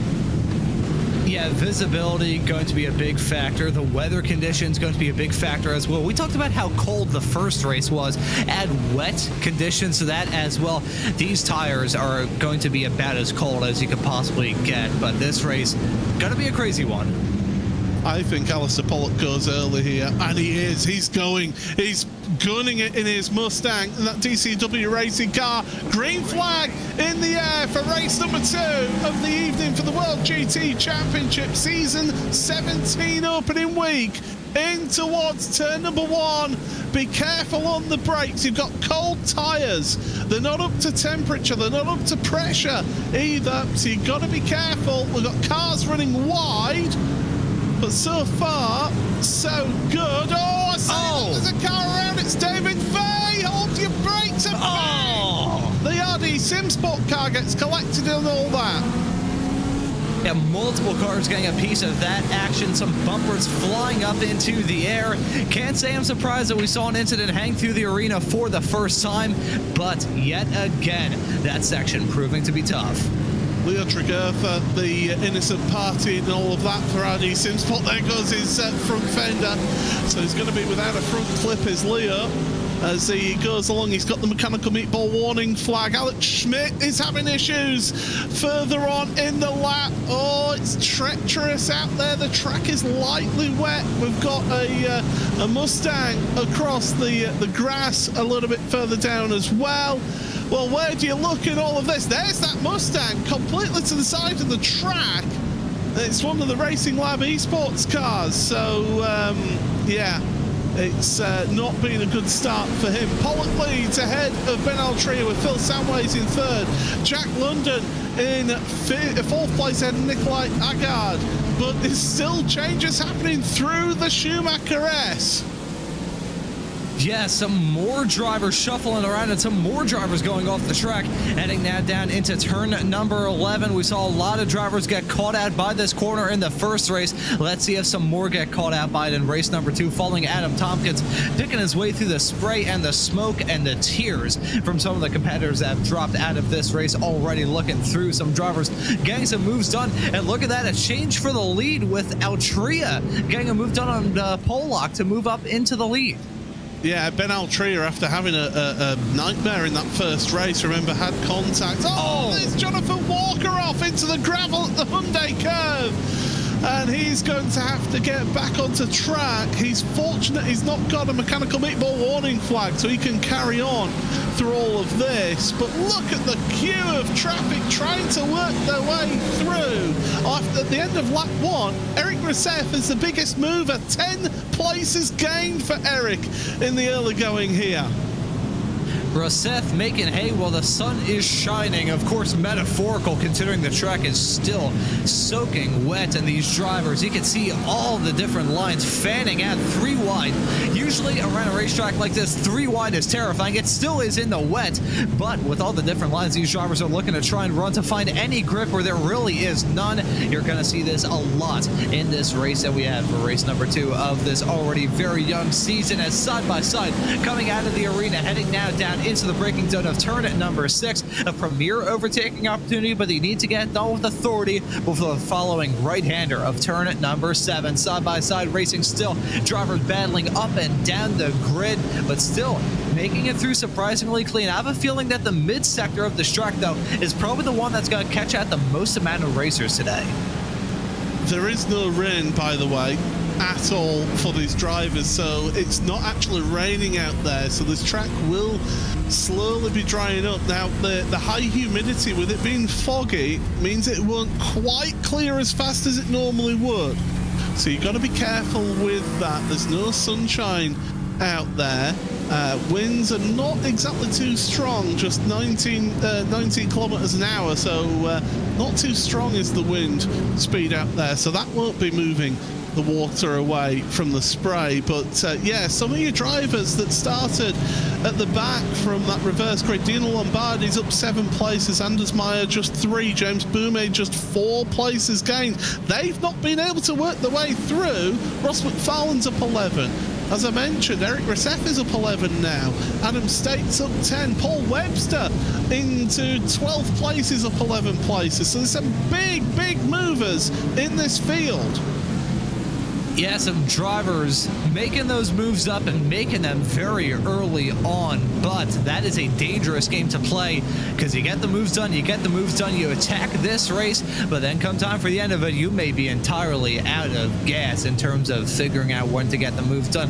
We'll say, though, in conditions like this, considering that big field invert, kind of should be expected. A lot of drivers cutting their way through the field like a hot knife through butter, but at this very early point in the race, these drivers are still teeter-tottering their way around the track. Look at that Mustang running wide, heading through the final corner in the AMG Arena. That's turn number 3, and coming out and making a side-by-side fight to talk about, involving the Acura running on board with right now of Koenig and the number 38 car. But this racing is still incredibly intense up and down this grid, with a lot of drivers definitely not confident in the conditions at all.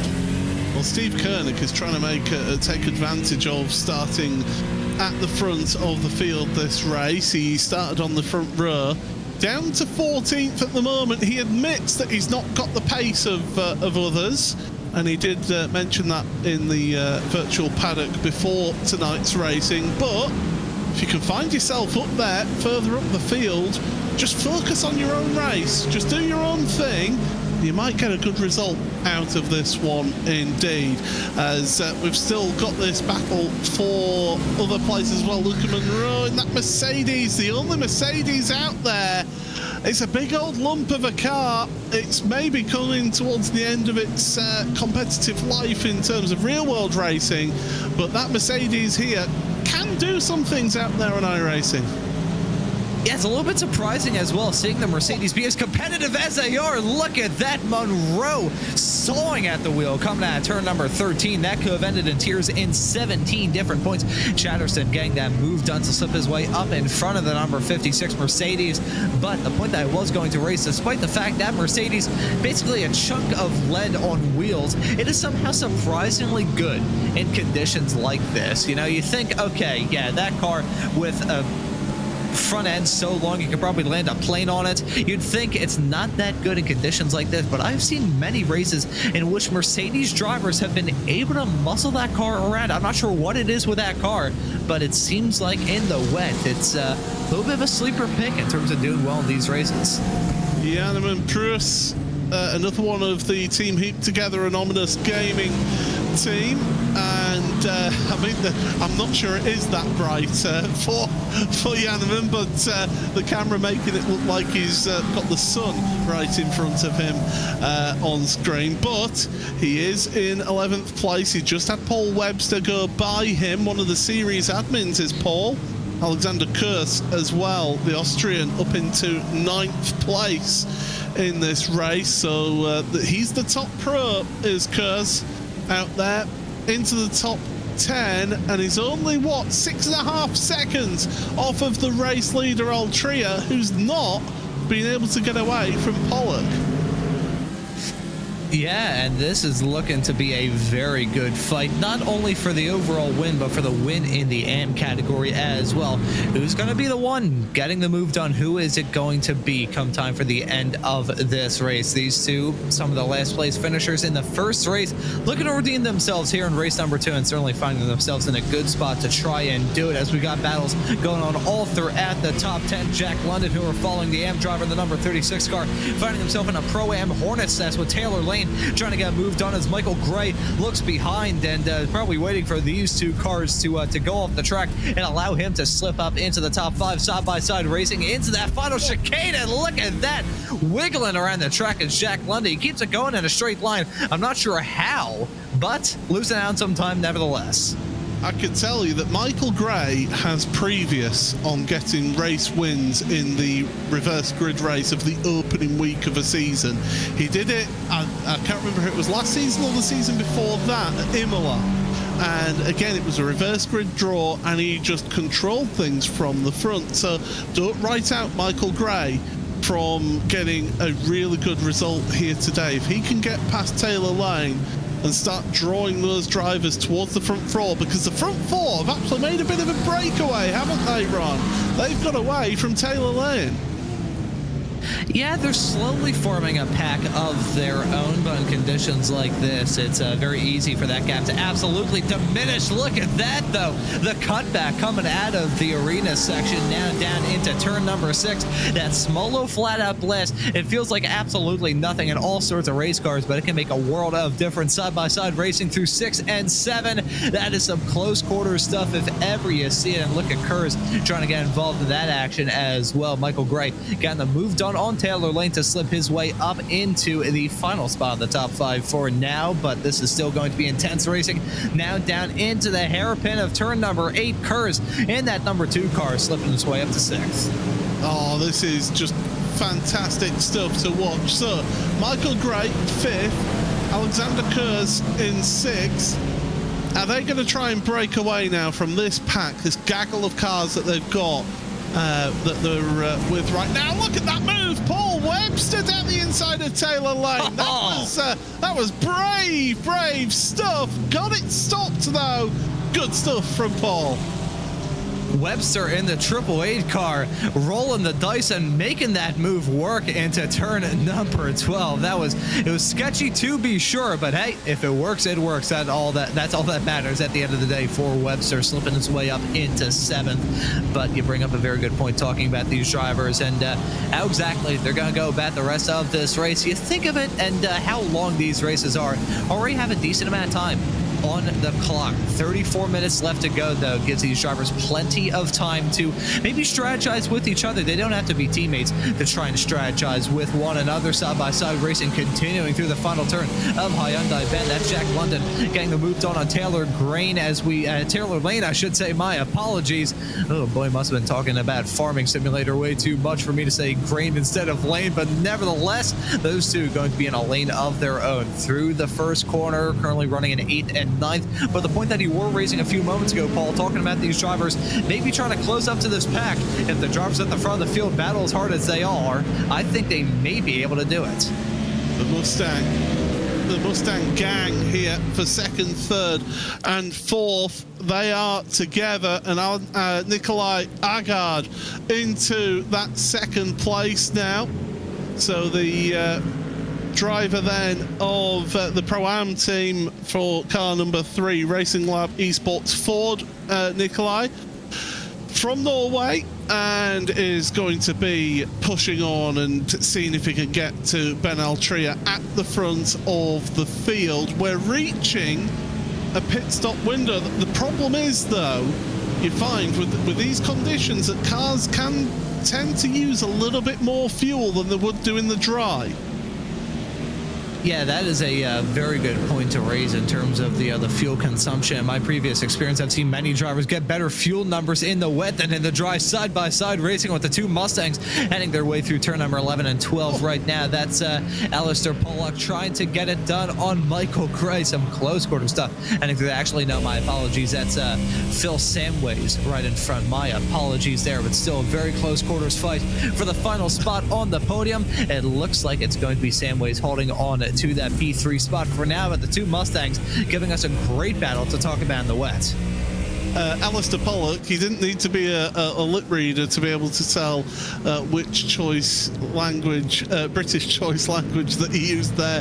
Obviously thinking positive things about Phil Samways there. You can't be shaking your head. Just get it out your head and focus on your own race and just carry on keeping positive thoughts throughout the race. Taylor Lane now is falling down the order here a little bit, battling with Cameron de Bastos into turn number 1, and late on the brake there. Oh my goodness, that was close. Very close to Jack London, and de Bastos just a little bit too deep into turn number 1. And trying to get moves done into turn number 1 in conditions like this are, it's going to be very, very sketchy to try and do something like that, because you've got the painted lines on pit exit, I should say, not pit entry. Pit entry is a little bit farther back along the track, but you got those painted lines heading through turn number 1 that take up a big chunk of the track. And I can assure you from not only my time on iRacing, the amount of times I've hit a painted line and just go skidding around the track like a bobsled going down the track backwards. I can draw some experience from my own kart and time racing in karts in real life. You hit any sort of paint and you try and break through there, and you're gonna be spinning around like a top. So trying to get a move done into turn number 1. In the dry, it's one of the best overtaking opportunities. In the wet, it's still good spots, but at the same time, you need to exercise even more caution than you would going for a move, let's say, into turn number 8. So that could be part of the reason why we're seeing the dominant race winner from race 1, Dino Lombardi, jumping only up to 32nd. I gotta say, though, I mean, he still gained a boatload of spots, so no harm, no foul to him at all. But probably not the start he wants to have in mind is, look at that, wheeling it on the inside through turn number 8. Not just 1 place gained, 2 places gained, because he's gone past Stephen Koenig as well in that 1 move there. So good stuff from Dino Lombardi. I think he's getting quite the introduction to the World GT Championship, though, because this is, if not the most extreme conditions for a reverse grid draw that you can have. So definitely he's getting accustomed to how he's having to work his way through the field and work his way through cleanly as well. We've got yellow flags out there for Jack Sedgwick. Something's happened to Jack. Oh, Stephen Koenig that he's had contact with. Big issues for both Koenig and for Sedgwick.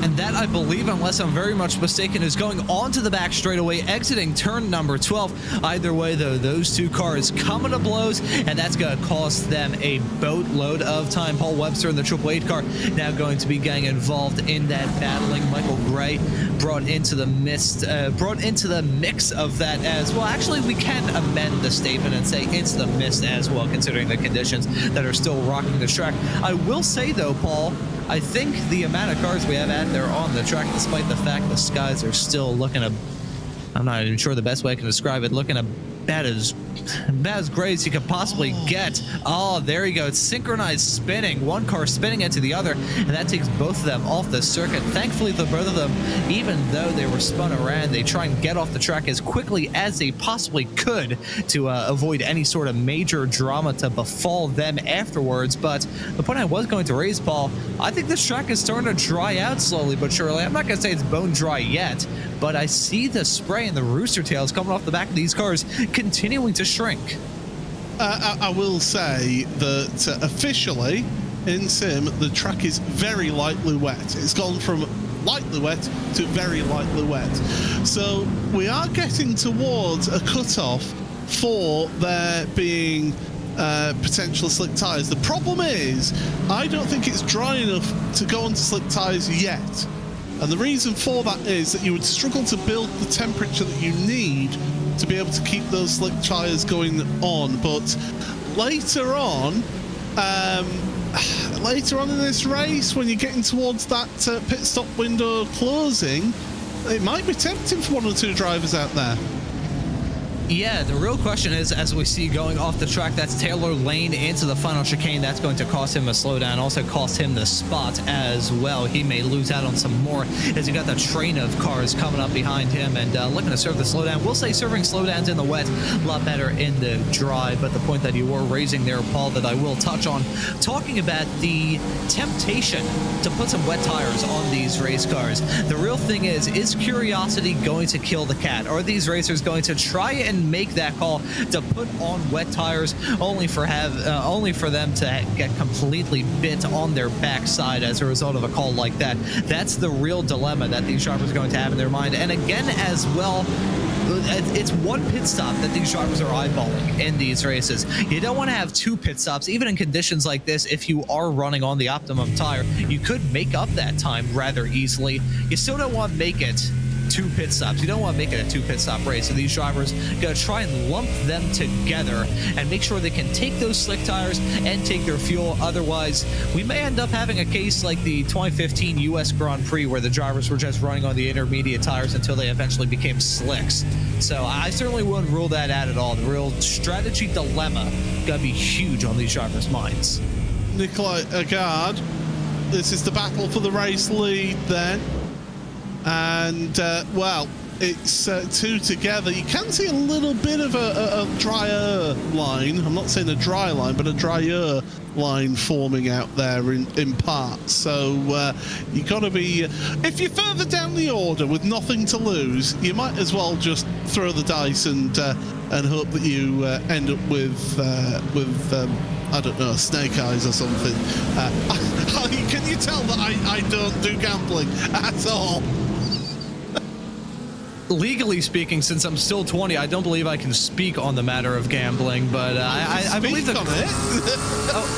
Can I? I'm not even sure what the rules are around that. I think it's 21 to drink and 18 to gamble here in the U.S. But that's I'm going to shut that conversation down before I say something that may result in me getting my happy honey kicked out of the commentary booth. Let's talk about the racing that we've got going on right now, heading through the final chicane. Now, Paul, we saw in the first race how sketchy it was. Some moves done into that final chicane as we nearly saw Randy outside attempted overtake through the final hairpin and bump drafting as well heading through there. These drivers simply do not fear death. But that final chicane, as sketchy as it was in the dry, it is probably about 14 quintillion times sketchier in the wet. Oh, absolutely. Completely agree there. On the brakes! Oh, that's very, very late! Oh, it was inevitable contact! Will Guthrie gets turned around. Oh, dearie me, that was always going to happen. As soon as that car, that Mustang, pulled across into that pit exit, I was just keeping an eye on that. I was waiting for that accident to happen, and unfortunately for Guthrie, that's exactly what happened. It was almost inevitable. Yeah, that pit exit paint is gonna take another victim here in this race. And let's have a look at it. Heading down into the corner, and you can just see the pace differential boot giving the car in front of him the boot. So kind of a case of like a symbiotic racing relationship. Boot got the boot earlier on. Now Boot gives the boot to someone else who gets booted out of the way. But with probably my yearly allocation of saying the word boot on the air notwithstanding, we still got some battles going on all throughout the field. Look at this Hornet's nest for the final spot in the top 5. Yeah, so Phil Samways in third has pulled away from this group. It's Alistair Pollock who's holding on in that DCW Racing Mustang. Then you've got Alexander Kurz right there for Hyperion Racing. Long side into the chicane. Oh, a little bit of door banging. You don't need to be doing that, chaps. Into the braking zone. Paul where's he go? He's got a face full of car, and here comes Jack London in all of this. This is fantastic stuff. Pollock won't be too happy with the little bit of a shoulder charge there from Gray, but my goodness, it was forceful, but he's through. Yeah, it was forceful and it was not pretty, but if it works, it works. That's all that matters at the end of the day. Some side-by-side racing continuing, still heading down into turn number 1. Look at that, Kurz and Pollock heading through the corner. 3 wide coming out of it. Holy cow. Gray went deep and he couldn't get back onto the... In fact, he's taken a tour back to pit road. What on earth has happened to Michael Gray? He's out the race. He's retired. Yeah, what is going on with him? Is it some sort of connection issue? Did he get struck by a falling anvil? What has happened to Gray? This is a tragic series of events for him. The side-by-side racing continuing, still involving Alistair Pollock and Paul Webster, heading now down into turn number... Oh boy, that could have ended in tears, heading through turn number 6 and 7 a couple of moments ago. And here's the replay. What went on with Gray? He runs wide. He just stopped. And does he tow back? He does. What in the world happened there? It's almost like he had something happen, and he just had to end up and get going somewhere, or maybe had a hardware that was not quite behaving itself and pulled over to the side safely before something disastrous happened. But either way, you hate to see it. But, well, Ben Altria is still your race leader and holding on ahead of Nikolai Agard, who's not been able to get there with Ben and be able to attack right now. The lap times, by the way, are still coming down. It is definitely getting drier out there on track. Yeah, it is certainly getting drier, despite the fact that the sky is still so unbelievably gray. That is, oh boy, that nearly ended in tears with the front 2. Nearly ended up seeing the Boot Scoot and Boogie being delivered to the 504 car of Altria, as this pack in the front of the field so incredibly close. These front 2 covered by about 0.2 of a second, hang their way down the start-finish straightaway. But here we go, going for the dive into turn number 1. That's not going to work. To quote a certain commentator from Norfolk, that was a day late and $1 short was that move. It way too ambitious on the brakes there from Nikolai, and that's allowing Phil Samways to actually catch up to these two. The driver then in third place in that in the full tilt car. Here he is. We're on board right now. And Phil can just see these two leaders getting bigger and bigger in his sights. Now, big news from pit road. If my timing screen is correct, Taylor Lane is going to try some slick tires. He is going to trial it out, and let's see how that trial run goes. Is it going to end in tears, or is it going to end in spraying some champagne?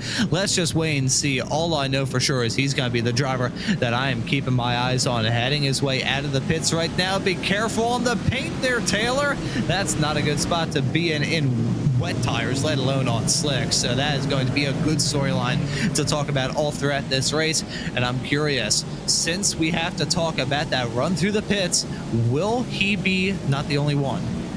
Well, remember, to take all 4 tires is about 21.5 seconds, compared to a pit stop that we were seeing in the first race, which was around 9.5, 10 seconds. So you're losing about 15 seconds there in the box. Are you going to then gain more than that 15 seconds back on slick tires?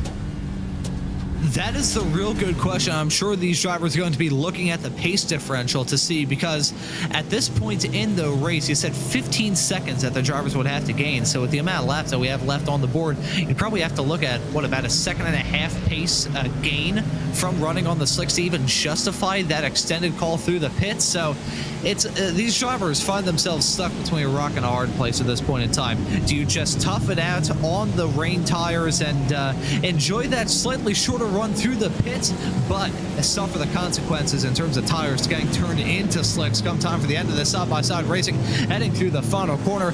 Do you think of that advantage of having a shorter stop, or do you actually weigh up the advantage of having the slick tires? A lot of these drivers are going to have to do the numbers, crunch the numbers in their head to see whether or not that's a smart call. Taylor's not the only one out, by the way, who's done that, because Jack London has just taken slick tyres as well on pit road. So we've got some drivers rolling the dice, and I do think potentially it could be the way to go. Jan-Man Pruis as well, taking slick tyres. If you're some of those drivers who have pitted early in this race and kept the wet tyres on, could this be coming back to bite them? We'll have to wait and see, but it's one thing to stick the dry tyres on, it's then to get the most out of those dry tyres in these still damp conditions. Yeah, that is a fantastic point to raise there, Paul, because you gotta get the temperature up into them in the first place, because I mean, frankly, having slick tires on your car, it doesn't matter how dry or wet the track is, having slick tires on your car. Lane has been off in the arena, so it's not gone perfectly for Taylor, I can tell you that right now. So that's maybe a case of a driver having that difficulty of getting the tire temperature built in. Doesn't matter whether the track is still marked by iRacing as moderately wet, lightly wet, completely dry, bone dry, soaking wet. You can see that off track from Lane. He hits the barrier as well, so there's going to be some damage on that number 32 Porsche as well. But the point that I was going to raise, doesn't matter how wet or dry the track is, if your tires are extremely cold, you may as well put some bricks onto it, because they're going to work just about as well in the grip department. Yeah, so Taylor finding out the reason why you stay off the curbs and the painted surfaces here in these mixed conditions, especially when cars haven't been running over those surfaces. Now, Aiden Carter finds himself in 9th place behind Jesse Payne Wilkins, and you can see it down the start and finish straight. There's no spray coming up off of these cars in front. This is where you start to think about just going offline, cooling your wet tyres a little bit. It helps a little on iRacing. It's maybe not to the full effect that you would get in real world racing, but you do have to start thinking about cooling your tyres a little bit offline. That is a very good point to raise there, Paul. We nearly saw those drivers go side by side, hang through turn number 1. We are seeing them go side by side through turn number 3. Let's see, will Carter be able to get that move done? I think he will in that number 43 car. Bobby Thompson got shuffled out, and look at that, coming in out of nowhere is Jesse Payne Wilkins in the 355. We've got an AM, a Pro-Am, and a Pro driver all converging on each other, heading through now, and this ain't gonna work at all. And oh, the fact they managed to go through there, that disaster is an absolute miracle. Bobby Thompson and Jesse Payne Wilkins still battling it out as they head towards the Goodyear curve, and onto the brakes they go. So Thompson finally makes it past here in this one, and will now be looking forward towards Aiden Carter in front. But Altria has actually pulled about 1.5 seconds on Nikolai Agard in second place, Phil Samways in third. Looking at some lap times, I can tell you that in Sector 1, Taylor Lane just set a purple first sector. Jack Osborne on slick tyres, second sector purple. So slick tyres are coming into it. But as I said, with that time running out, is it worth that gamble? Yeah, that's the real question. Will you be able to justify that chance of putting on some slick tires and maybe having a slightly terrifying end to this race? Do you prefer comfort and a short run through the pits, or do you prefer a little bit of uneasiness come time for the end of this, but with the slight chance of going for all-out glory and grabbing the second checkered flag of this season? That's all that matters. Look at this side-by-side racing, even into the pit entry. Holy cow. Josh Boot in that Mustang going side by side on pit entry. Holy cow, that could have ended in absolute tears, but it shows you how racy all of these drivers are feeling. I'm looking through. Is Josh Boot missing the rear wing on that race car? I think he may be. So the invisibility cloak's working very, very well on the rear wings of these cars. Chatterton onto slick tyres, Joe Newman onto slick tyres in this pit stop. So too is Dino Lombardi. Now, if anybody can make this work, Dino Lombardi could be one of those drivers. Oh, absolutely. Lombardi, just based off the speed and performance and absolute dominance he showed in the first race here tonight. If anyone's going to be able to make this slick tire call work, it is going to be him. I want to follow this driver, the number 78 Acura, as he comes out of the pits, involved in a hornet's nest too. He's not alone in this field, and look at that, nearly making contact with one of the Racing Lab cars coming out of the pits. Some side-by-side racing right in front of him, a car going off the track. Who's that? That's Josh Boots. So is he on Cold slicks? Yeah, absolute cold boots. There we go for Josh. So around he goes as we carry on then. Chris Chatterton, another one of those fresh out of pit road on slick tyres. Dino Lombardi is another one. Chatterton's got a meatball flag, a mechanical meatball warning flag, so he's going to have to come on to pit road and get repairs done. Now, if you're those on wet tyres right now, Will Guthrie's off. Will Guthrie's off in the background, a shot there. That's not good for Will. Nikolai Agard has come onto pit road. So one of your leading cars onto pit road. We've got 12 minutes remaining here. If you're at the front, contact between the two of them. Jack London's off. He's one of the slick shod cars, and I believe that was Adam Watson that he made contact with. Two cars coming to blows, heading their way through turn number 11. That's going to send London spearing off the track. He went so far off the track, I think he may have ended up in London if he went a little bit farther off. But looking at some battling all throughout this field, I got to wonder at this point here, Paul, if we're going to see a Pro-Am, an AM, or a Pro driver win this race. Nikolai Agard, who was in the top 4, has gone on to slick tyres. So too has Alistair Pollock. Alex Cohen has as well. I'm just looking at the times. When you look at also... the pit stops are coming thick and fast here. Bobby Thompson's onto slick tyres as well, the British touring car driver. As there's the replay, and it's just turning. Is that two cars going for the same piece of asphalt there? Yeah, I gotta say, I think it is. That's just two drivers battling tooth and nail, trying to get any time that they can. In conditions like this, it can make or break your race. Trying to figure out how to contend with the conditions, whether you're a wet tire runner, whether you're a slick tire runner. We still got some more cars left to come into the pits as well, so we can throw that into the fray as well. We've also got that interclass mingling between Pro-Am, and AM drivers. That convergence, even though it's the same class of race cars, these drivers going to be battling each other differently. If you're an AM driver, you're probably going to give a bit more leniency than a Pro driver would give to an AM driver. Look at that clunky stuff heading through the chicane. That's Samways and Kurz battling hard. One in a McLaren, one in a Mustang. That's going to be Kurz in the number 2 car, getting that move done. So a Pro driver slipping their way up into the runners-up spots. As Altria, yep, onto pit road for your race leader. He's led every lap of the race so far. Interested to see what does he change tyres or not. He's going to be parked right down the far end of pit road. Get your... be careful not to slide through your pit box. The tyres are going onto the car, and it is going to be a set of slicks, but it's only 10 minutes remaining. is he losing more time being on the slicks than being on the wets than being on the slicks? That's the real question, and I'm sure he ran a lot of permutations in his head to try and figure out whether or not it would be the smart call to come out. He's going to be exiting in 4th, and I'm looking through. That's a 30-second gap that he has to close up to the leader of Kurtz. Kurtz, he has to come through the pits as well. Look at that. Holy cow.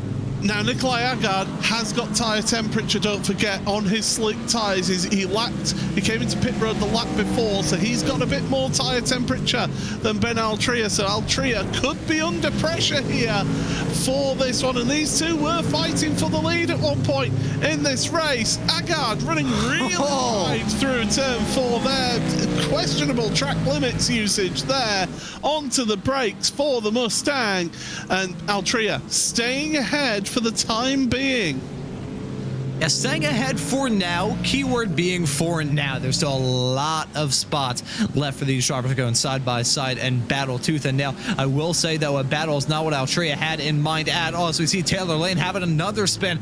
That time, it was heading through turn number 2 yet again in the arena section, which I think is the most treacherous and tricky spot of the entirety of this track, especially for the drivers coming out of the pits. But even the drivers have some temperature built up in their tires. That's a tricky section in the dry, let alone in the soaking rain. And based off the amount of incidents we've seen through there for some of the slick tire runners, I feel like my theory has some grounds to stand on. Well, I can tell you Richard Simner has a black flag. Will have to serve a drive-through penalty. Alexander Kurtz is now on to pit road for his pit stop from the race lead. You've got this battle between Altria and Agard continuing here as they go through the Vidal chicane. They'll carry on. Andy Jones, is he going to be coming onto pit road at this point? I tell you what, it's very, very late in the race. Yes, he is. So he's onto pit road. As these two now coming across the start and finish straight. Where's Kurtz in all this? He stayed on wet tyres as Kurtz. Is it going to be a case of track position being king here down the inside? Agard for the race lead. It's going to go deep once again on those slick tyres. Into the gravel. Ben Altria says, thank you very much. I'll keep that second place. Altria, I think at this point in time, very happy to have that number 3 car out of his hair.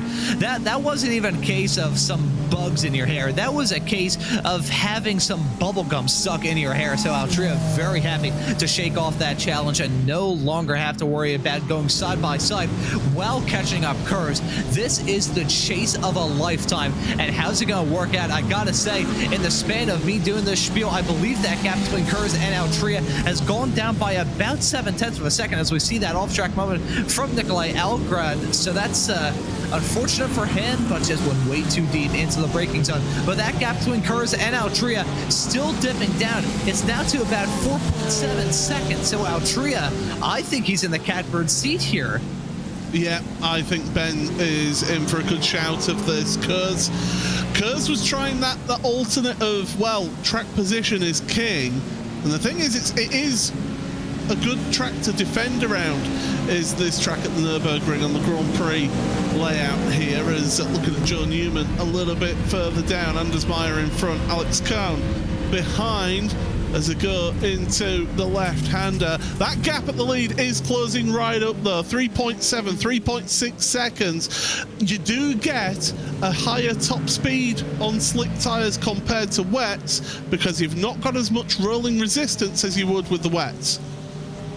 That is a good point to raise. However, with those wet tires, you have to worry about the temperature. You have to worry about a whole lot of stuff on those wet tires. And at this point in time, I feel like the concerns that these drivers may have had earlier on just being thrown completely out the window. They could care less. They're throwing the paperwork. They're throwing files on top of files out the window at this point in time and throwing all caution to the wind as well. Ben Altria, last lap, was the first driver into the 59s. Paul Webster has joined him in the 59s as well. Rousseff was on wet tyres there. Webster's gone through on him, and he's going to pull away now in all of this. Ben Altria is within a second and a half. It could well be this lap that Ben Altria the AM driver as we look at what happened to Ola Neal in the last corner. Disaster for the Hungarian, but it's that lead battle that I want to keep an eye on. Here is Kurtz, and look at him having to cool off the tyres, and there's Altria in that full tilt car. He is closing up to him quickly here in the full tilt racing car. I'm sure at this point in time, Kurz is feeling bad about that call, but it's what he had to do to find himself even in the conversation to have a shot at winning this race. But Altria closing up that gap. You can see the difference through the... Oh, and there we go. Look at that running wide. This is a shot that Altria needs around the outside. Not going to be successful into 12, but coming out of it, I think they're going to be side-by-side hanging into the chicane. He can be patient. He can afford to be patient here, can Ben. He knows he's got the pace. He doesn't have to risk things right now. I would be waiting until turn 1. That's where I would be going for it. Get the move done into turn 1 because you're going to have the higher top speed here. A bit further down is some racing for Alex Cohen, who's moved up into 8th place now. But here's your race lead then, and it's the AM Ben Altria versus the pro Alexander Kurz down the start-finish straight. Kurz is trying to crowd him onto the wet stuff. That's the advantage that Kurz has here. Oh, be careful, the two of you onto the brakes. And still side by side through turn 1, but Altria should have the advantage on the power.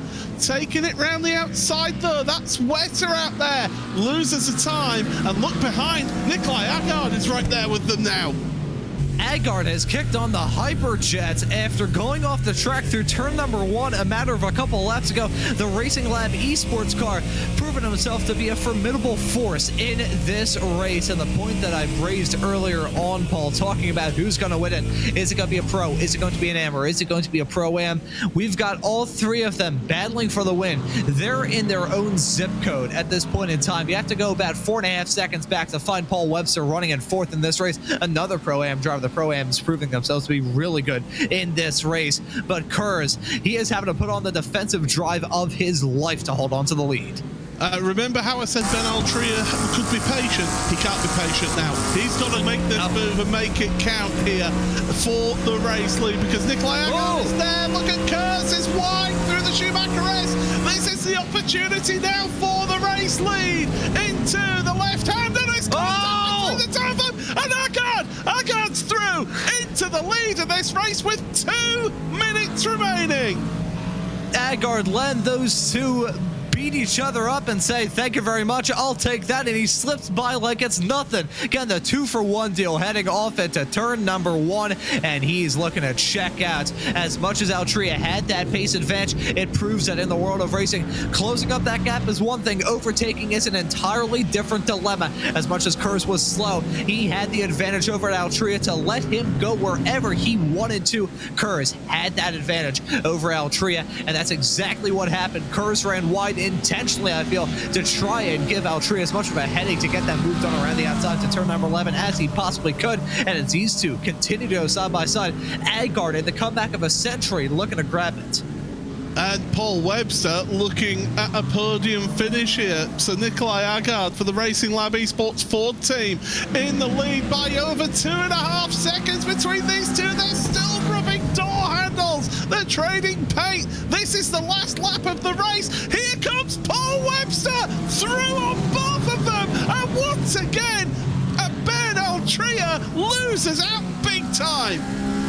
Holy cow, these two drivers yet again in the span of 2 laps having 2 very similar moments happen to them, but still not over yet. Look at Kurz. Kurz still running on that wet tire. As much as those wet tires are probably screaming in agony, he has the advantage over Altria to be able to drive wherever he wants to and do whatever he wants to as well. Gotta say though, Paul Webster, he has checked out from these two. As side by side heading down into the corner, Kurz going to lose out on that final podium spot. Altria finally gets that move done on Alexander Kurz in the number 2 car, but it's too little too late. It's not a pass for the lead. It's going to be a pass for 3rd, which for an AM driver, still a good result, but probably not the one he had in mind.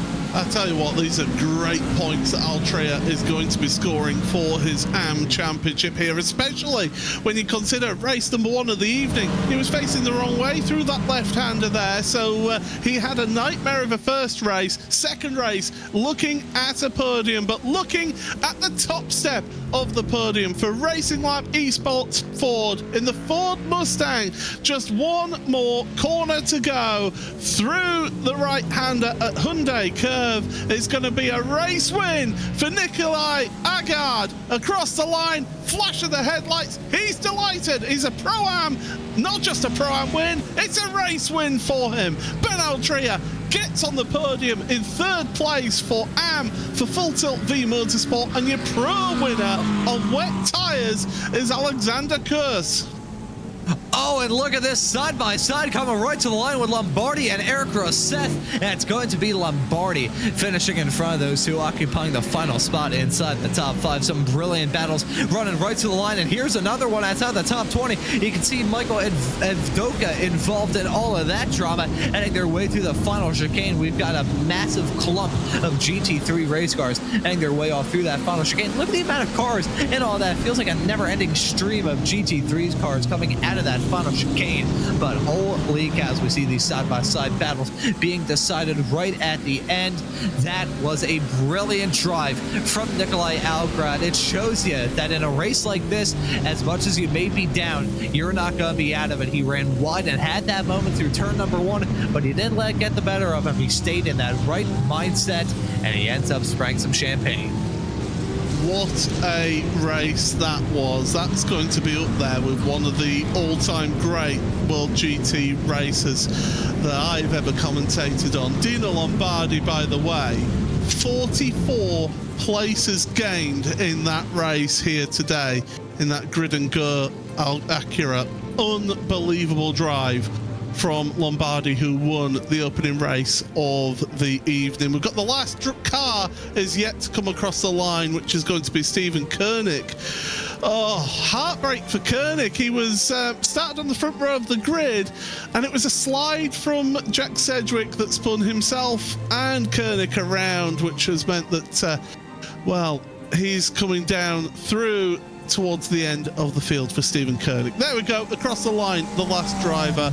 So, here are your race results after 21 laps here. It is Nikolai Agard for Racing Lab Esports Pro, who wins that one by 5.3 seconds over the Full Tilt outfit driver of Paul Webster, and Ben Altria, who gets podium in the end after leading 16 laps of this race. He finishes on the 3rd step of the podium. First, though, in AM, with Alexander Kurz, your top pro driver for Hyperion Racing, in 4th on the wet tyres. Then Dino Lombardi 5th. As I say, 44 places gained. Eric Rousset in 6th ahead of Alex Cohen, with Joe Newman finishing on the podium in Pro-Am for Atomic Esports. Bobby Thompson and James Boumé rounding out your top 10.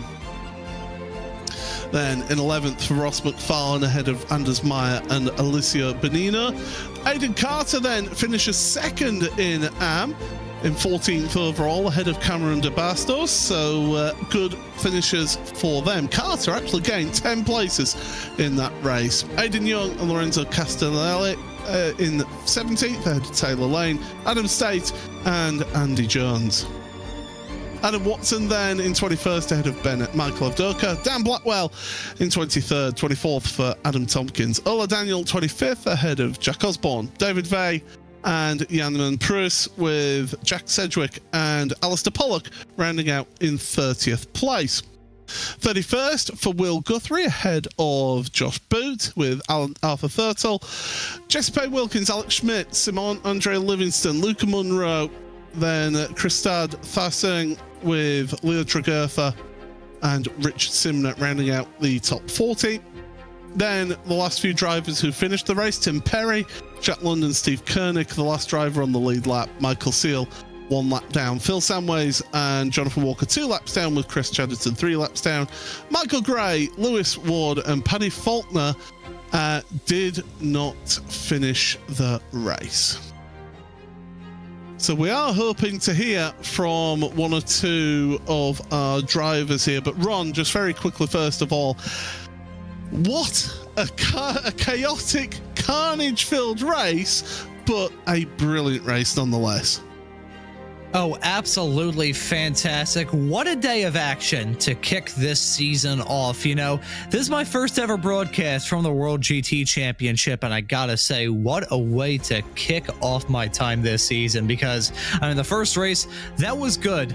The second race, oh my lord, that is the kind of broadcast that makes me that's the kind of race that makes me fall in love with broadcasting all over again, because it had everything. There was no dull moment throughout that entire race, and no point in time in which we ran out of stuff to talk about, from the strategy, from the way these drivers were tackling the race. That had everything. What a way to kick this season off. Well, hopefully we can get to speak to our race winner. Unfortunately, we're having a few technical problems and not being able to grab them and bring them into the commentary booth. I mean, what can I say? Absolutely, I think that is one of the best races I've ever seen in the World GT Championship, and I've seen pretty much all of them. It certainly was a thrill ride nonetheless. I will say, Alexander Kurtz with Ben Altria, I think it was almost delaying the inevitable, wasn't it, between those two? Yeah, something like that was going to happen at some point, and the one who ends up being victorious in all of it is Agard. I gotta say, Agard, talk about a brilliant drive of just never giving up in a racing situation. He ran wide through turn number 1.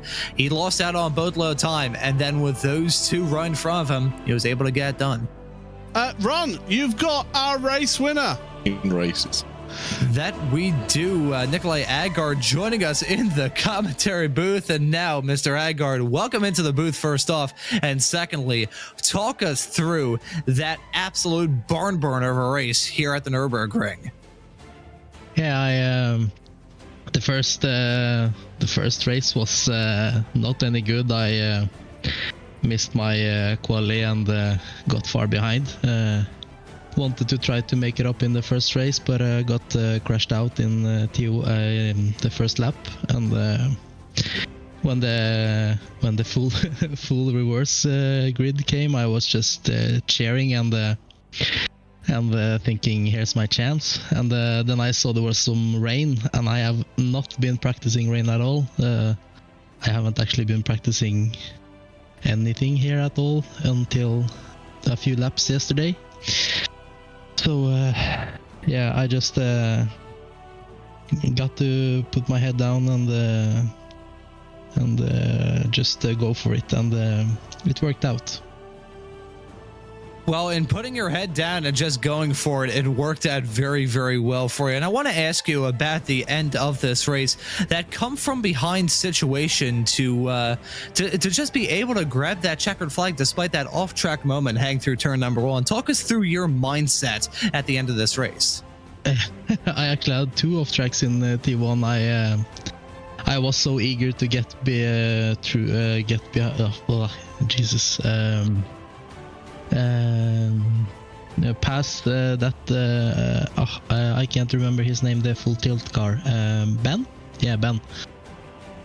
And I just had to try to send it because I had no traction out of the last corner. Unlike the Acura, it just went like a rocket out of the last turn, and I just knew I had to try, and it didn't work out, but I had the pace to get him back, fortunately. So yeah, that was a really fun race.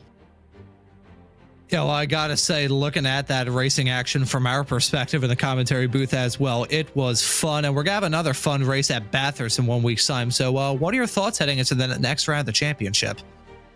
Next round I will be a lot more prepared. I have been so busy this week and hadn't any time to practice, so yeah, next week I will be ready and fighting for the win in the Pro-Ams.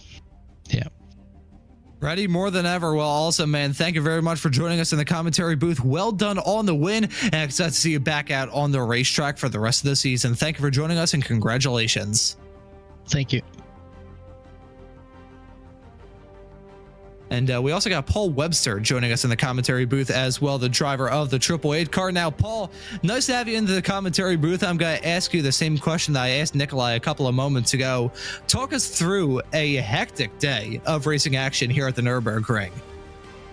Oh, yeah, that's that was pretty intense. That was the